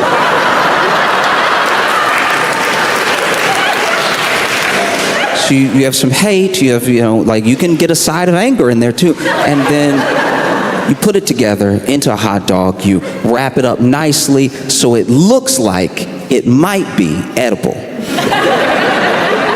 Because I don't know if you've had a hot dog. In order to prepare a hot dog, it's not like preparing a bratwurst. You have to boil a hot dog. And in order to boil the hot dog, it means you do have to ruin some water. You put the hot dog in the water, you boil it up, that cooks the hot dog. Cooks is a strong word. What are you cooking? It's demon meat. But you boil the hot dog up, so then you pull it out, that's cooked. You then put it in a bun to cover up that you're eating a hot dog. The water, you have to dispose of like toxic waste. A lot of people will pour this down the sink. Don't do that. Don't get that mixed in with the regular. When I was little, I had a friend who his mom had a flower garden, and he'd make hot dogs after school, and then he poured the water in the hot dog garden, and all of the flowers died. Because that is runoff poison water. But yeah, you boil a hot dog, and then you eat it. And when you eat it, you're supposed to close your eyes and pretend you're chewing something else. Because this is going to be nasty. You can try to dress it up with mustard, ketchup, with mayo relish, with whatever manner of things people do. Some people will act really, really holier than thou about how they prepare their hot dog, as if a hot dog is not a mystery of meat mushed together. I say all that because on the 4th of July, there is a hot dog eating contest that takes place, and the winner this year, once again, is a man named Joey Chestnut. And this year, he ate 70 hot dogs in 10 minutes, which is the correct response. You know how I said that when you felt physically ill? That's how you're supposed to feel on the 4th of July after eating as many hot dogs as possible. I believe the record is 76 hot dogs. And I remember one time I had my buddy entered a hot dog eating contest, and he was super excited about it. And he had watched Kobayashi, he had watched Joey Chestnut, and he thought he could do it too. He was like, if they can do it, I can do it. Let's give it a try, right? And so he entered the hot dog eating contest, and it wasn't like the official Nathan's hot dog. It was just like a local one that was happening on 4th of July. And he entered the contest, sat down with the other contestants, and then over the course of 10 minutes, my friend ate 2.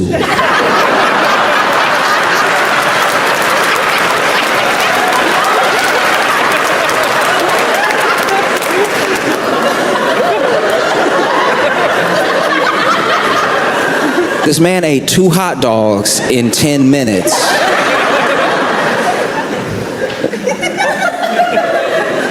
We were watching it like, when is he gonna kick into gear? Like, when is it?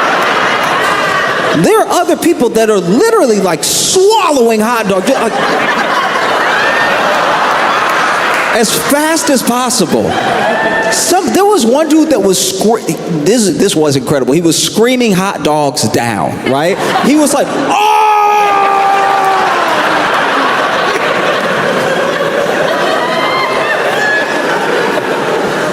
Meanwhile, our buddy,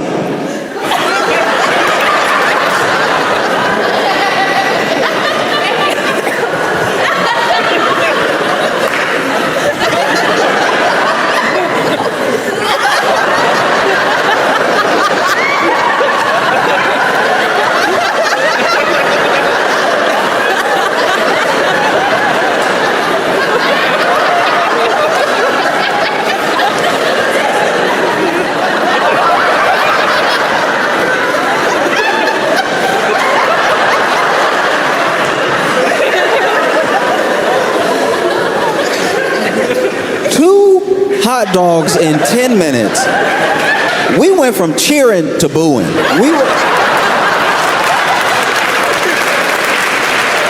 We started out supportive. Initially, we were like, yeah, get him, you can do it. And then, when it was clear he couldn't, we were like, stop, you wasting a hot dog. When he got done, we asked him, hey, what happened? We drove you here.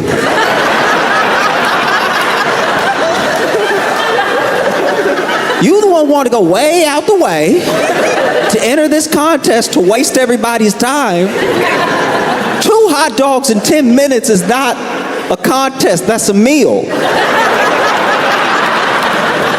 What's wrong with you? And he was like, I panicked.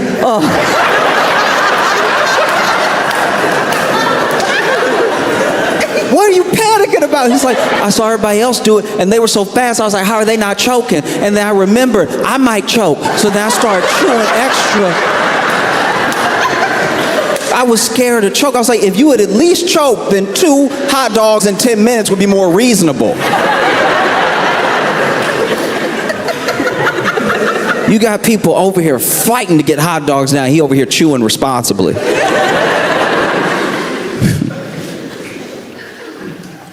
I do my best when I go anywhere to be as good of a guest as I can. You know, it means a lot to me to have me over here and for me to be your guest for a little while. I've been looking forward to this trip for a long time. And I'm always a little tense when I'm a guest, though. You know, even if it's just visiting a friend's house, you want to be a good guest. You don't want to leave and then have them be like, oh, never again. You know, like I get nervous to be seen as a bad guest. I don't want anything to go wrong. Like I've had to stay over, you know, for a couple nights at friends' houses. And they're like, oh, make yourself at home. What's mine is yours. I feel like that's a trap. You know, because you really make yourself at home and then you find out how much they mean it later. It's like, I'd rather just act like I shouldn't be in here at all. Quiet as a mouse, you know. I'll just act like I broke in and just try to affect as little as possible in the home. And they'll be like, what? He's such a good guest. We didn't even know he was here. One time I got so stressed out about being a guest at my friend's house while they were out of town that I just never went.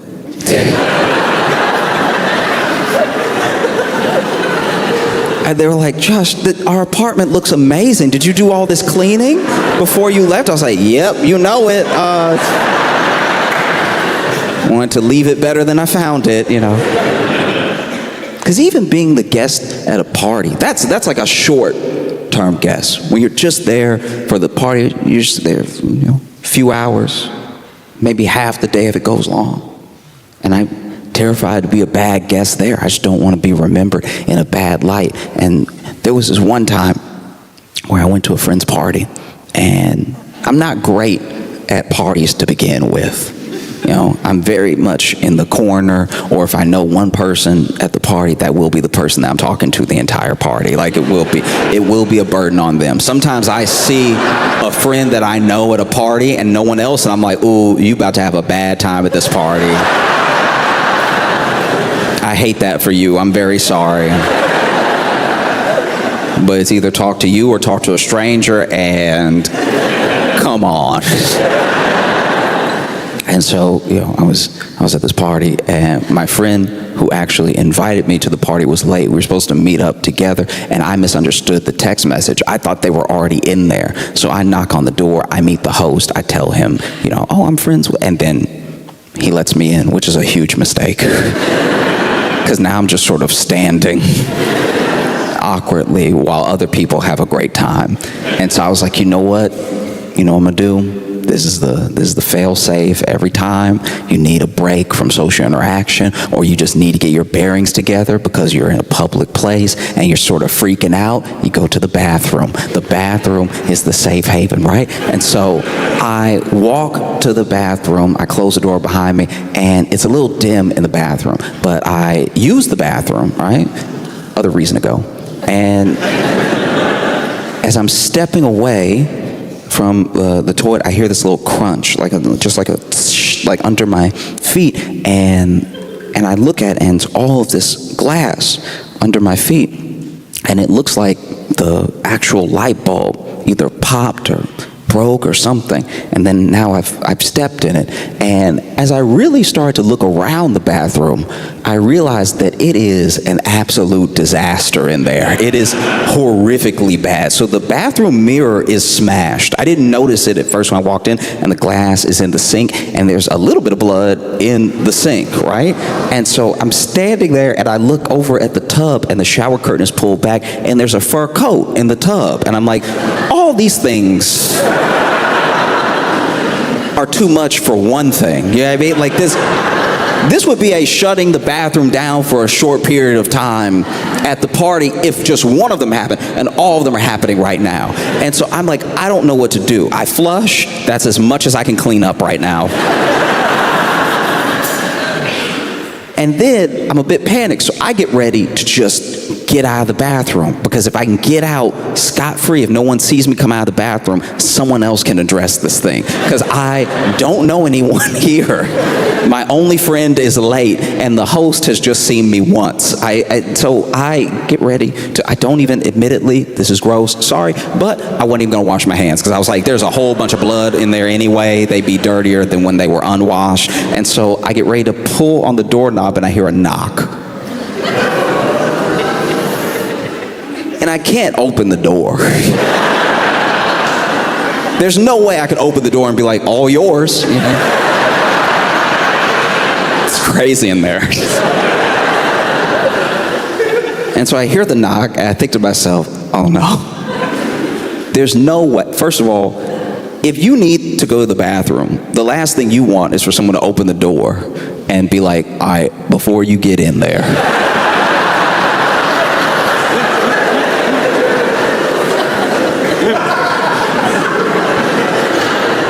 I just want you to know none of this is my fault, okay?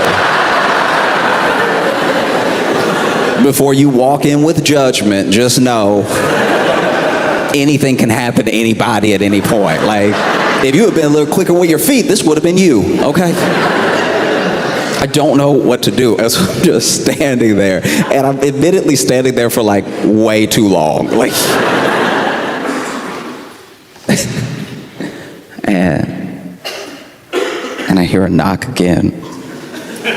And I'm like, all right, I gotta do something.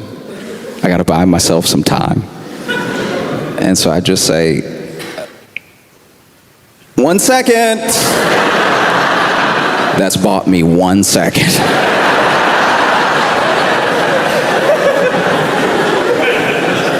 I have to use it wisely. And in my head, I'm thinking like, okay, I could try to clean up. I'm over here in my head freaking out because this is my worst nightmare. I'm gonna look like a terrible guest. I'm at a party where I don't know anybody, and I'm gonna look like I destroyed this bathroom. And so I'm Googling all types of stuff. I'm over here Googling, does glass flush? Like, does glass flush? How fast can you get blood out of the sink? If you were to look at my Google search history on this night, it would look like I definitely killed someone. Or at least a small animal. Because I was also Googling, like, does fur disintegrate? Like, and so, I just spent another minute and a half sweating and freaking out. And then I hear a knock, but this knock is like thicker. It's just like strong. It's clearly a different knock. It's clearly a different person. And that person is like, hey, come on, people waiting. I'm like, people?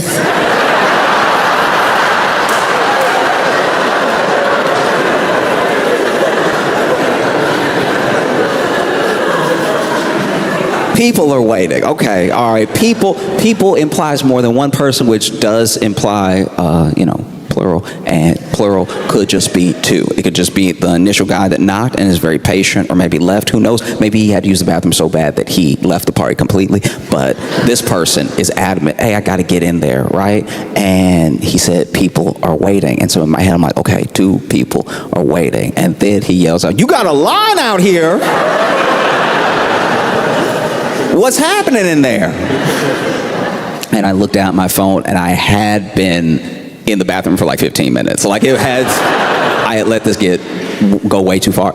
And so I froze. I didn't know what to do at all. It's like your absolute worst nightmare as a person that's like gets weird in like social interactions, to actually have this weird thing happen to you is like, I think maybe this is hell. I think maybe I've died.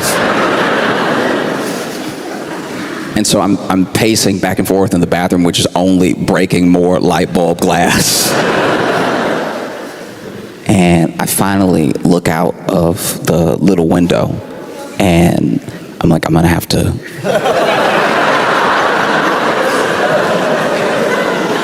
I'm gonna have to leave. Like, I'm gonna have to jump out of the window. And in my like panic, I forgot that we were on the first floor. So it wasn't like a big jump or anything, but I did have to climb out of a window that wasn't man-sized. Luckily, neither am I.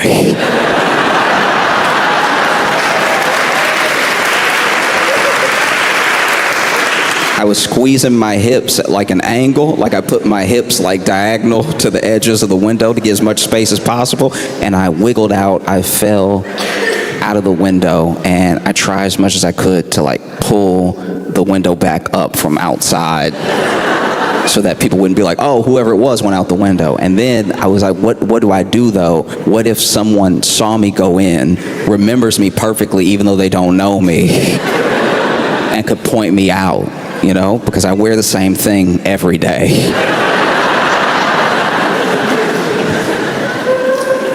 And so I'm like, the only option I have is to go back in.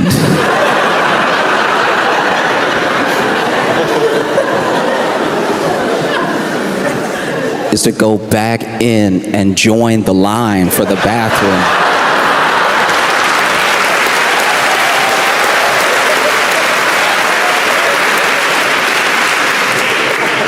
And so I walk around the house and I'm thinking to myself, okay, all I gotta do is watch out for the host. His host was greeting me when I first walked in. As long as the host has like got to that point in the party where they're not greeting everybody and they're not answering the door every time, I should be good. And so I wait, some other people were arriving and they knock on the door. Someone else opens the door. I'm like, this is my chance. I sneak in behind those two other people and I immediately walk to the line for the bathroom. And luckily, my buddy who was late was in the back of the line, and he's like, can you just believe this? No,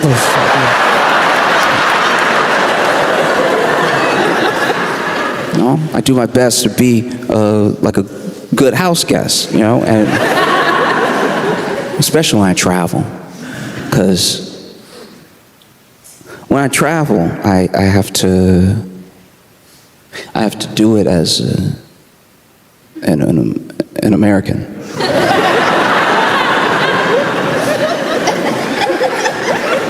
I have to travel as an American now. You know? And it's like, I'm traveling more than I ever have in my life, experiencing new places for the first time, but one thing that I will say is, okay, there used to be a time where you would travel when you were from the U.S. You would go to other places and you would say that you were from the U.S. and people, there was a shine to it. There genuinely was like this like magnificent shine around you and your passport. People had questions for you. You know, you would say you were from the U.S. and they'd be like, oh, blue jeans.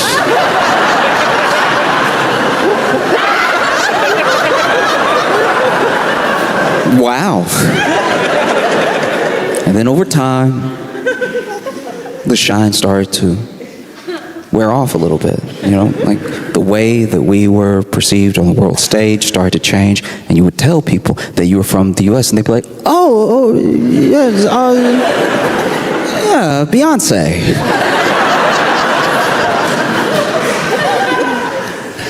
And now, I travel the world, and look, people ask me. I don't go around telling everyone my business all the time. People ask me, hell, where are you from? And I go, oh, it's...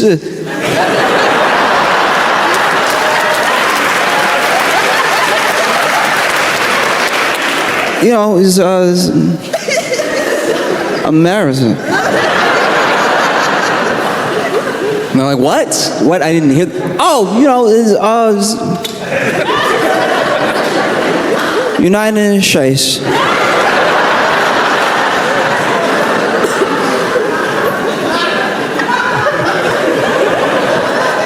What? I'm American. I'm from the U.S. From America.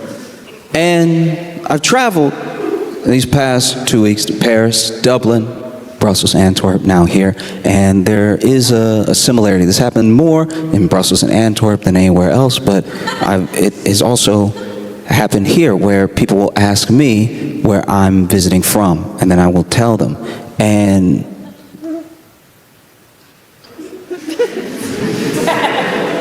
there's a look and a noise you make that's genuinely offensive. Like it is.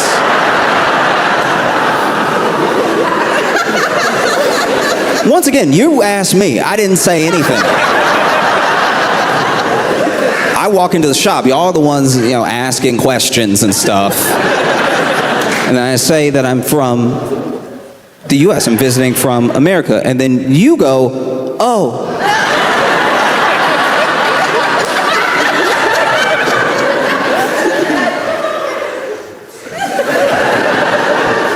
You get the face or you get the noise. You don't get both. Oh. I grew up in Louisiana, all right? And when I was, sure. And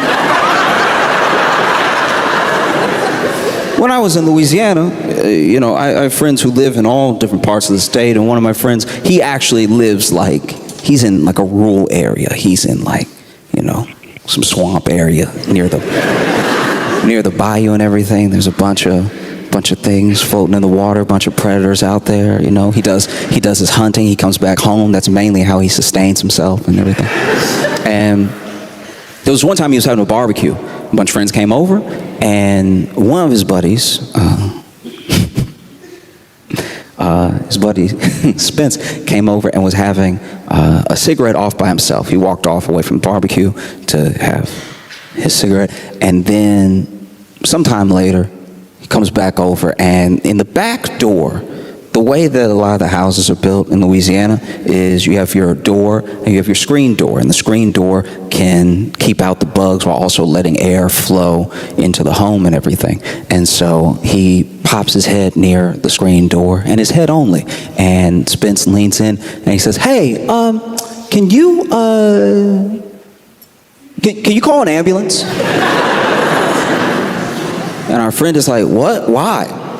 If anyone ever asks you to call an ambulance, just do it right away. Like, I'm sure that they have a good reason. I'm sure they're not just getting you to do it for fun because they want to hear the siren. I think that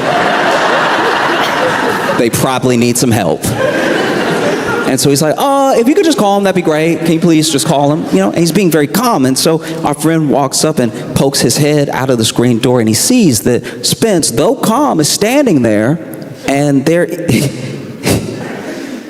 is a baby alligator around his foot.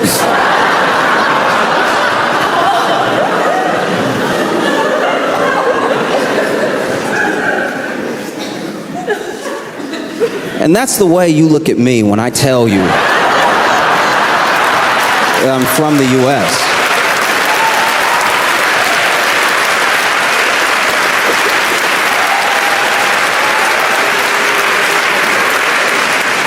Now, coming here at a time where tourism in the U.S. is way down.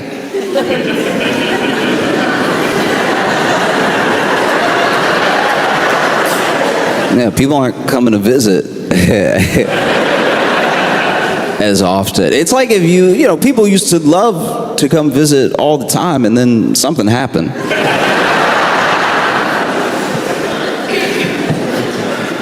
It'd be like if you went over to your friend's house all the time growing up, and then one day you stopped going, and your friend was like, "Why? Why wouldn't you just come over like you used to? Come hang out." And you're like, "Oh, well, last time I was there, your dad threw a plate at my head, so I think I'm good coming over for a while." You know?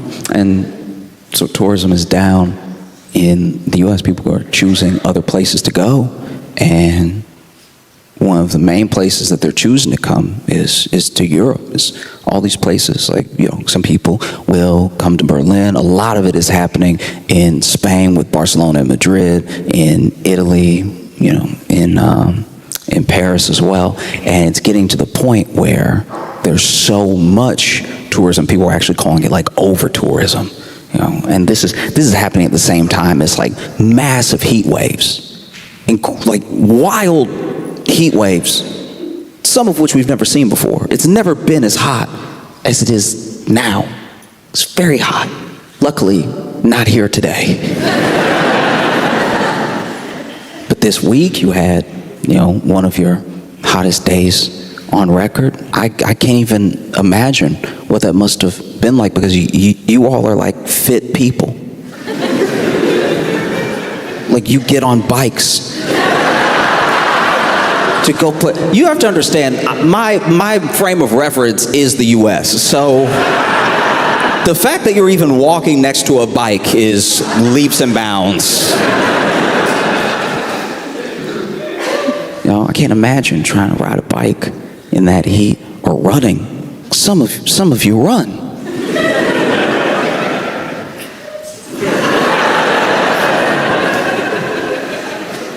And so that's wild that this level of like over tourism is happening at the same time as this heat wave. And there are people in Paris, there are people in Spain and Italy that have had enough. They're losing it over this. You know, they're protesting the tourists. They're over here being like, "Stop it. Stop coming here right now. Talk amongst yourselves and spread it out throughout the year or something." but this is too much. You know, you have places like, I could be wrong about these numbers, but I think in Barcelona you have like 1.6 million people living there, but like 26 million people visit throughout the year. That's wild. I understand that if you live in Barcelona and you're trying to ride your bike, eventually you're like, get out of the way! No. And then if you live in Barcelona, you're tired of all these tours everywhere all the time, and you start freaking out. You might get a reputation for being a little bit rude to tourists, and then you'll be New York. No. But people are doing the best they can to protest. There's been all these different types. People get creative and stuff. There's one where they were shooting tourists with water guns throughout the day. You know, get out of here! Ah! You know, like when a dog tries to pee on the carpet. You know what I mean? You know? Although as far as protests go, you can tell that these are like good people doing the protesting, because that's what you came with, water guns. Water gun. I don't know, I'm coming from the US where it would have just been guns. Like that's, you can tell these are people who have a deep moral core, because you used water guns to protest tours during a heat wave. They probably didn't even understand what was happening. You know what I mean? They were probably over here like, oh, the Spanish are so hospitable. They saw how hot we were, and some strangers we didn't even know were like, ah, cooling us off. You know, and I get the genuine frustration though, but this is the main problem, is that whether it's business or whether it's government, systems have a magnificent way of pitting us against each other. Like, there are people that are local that are upset because obviously with all this tourism, Airbnbs are shooting up. Airbnbs raise the price of living in the area, so then people are getting priced out of their homes. They're getting priced out of the areas that they grew up in. They have to find somewhere else to live, all for people who don't live here, who are just coming to peak, and then they head home. And that can be incredibly frustrating, but that's, the people who are coming to visit didn't come up with a master plan. Airbnb and the government that allows Airbnb to run rampant are the people to blame. You should be taking, like,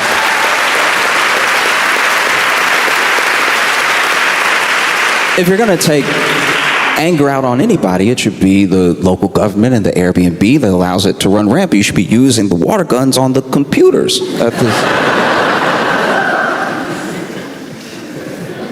You know, because I think that's the main way that systems get to stay intact. They see this. Airbnb sees it, and local government sees it, and they're like, well, we get to rake in money while the people that live here blame somebody else. Why would we ever change our practices?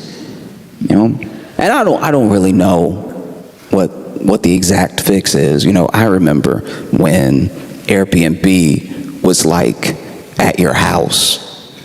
There was a time early in Airbnb's history where you were just renting a room in someone's house, and so they lived there, and then they collected the money from you staying with them, like a little mini hotel. But that was like easier because then they lived here, so they cared about the home, they cared about the community, and you got to get a taste of like local life. And you could even ask them, hey, is there anywhere I should go to eat? And they would tell you, this is where we're going to eat tonight. And sometimes you would actually have a meal with your host. And I thought that was a really beautiful thing. And then like private equity and more money got involved, and so it ruined it. Because now an Airbnb is also like sometimes worse than a hotel, because they'll let the person who owns the Airbnb set the rules. So now you have someone setting these insane rules for the Airbnb. Like, you can't just check out. You can't just take your trash, put outside, and leave. There are all these rules. Like, you have to make sure to wash the cabinets, wash all the dishes and everything, wipe everything down, you know, give our dog a bath. Also, you don't get charged a cleaning fee that you end up getting charged anyway, because in the small print, it was like, pick up our kid from school. And you didn't see that part. So now you're spending all this money on Airbnb to just go somewhere nice like Italy. And then you get to Italy and everyone's mad at you for visiting Italy, but you're also mad because you're like, the rules in this Airbnb say I have to buy this house before I leave.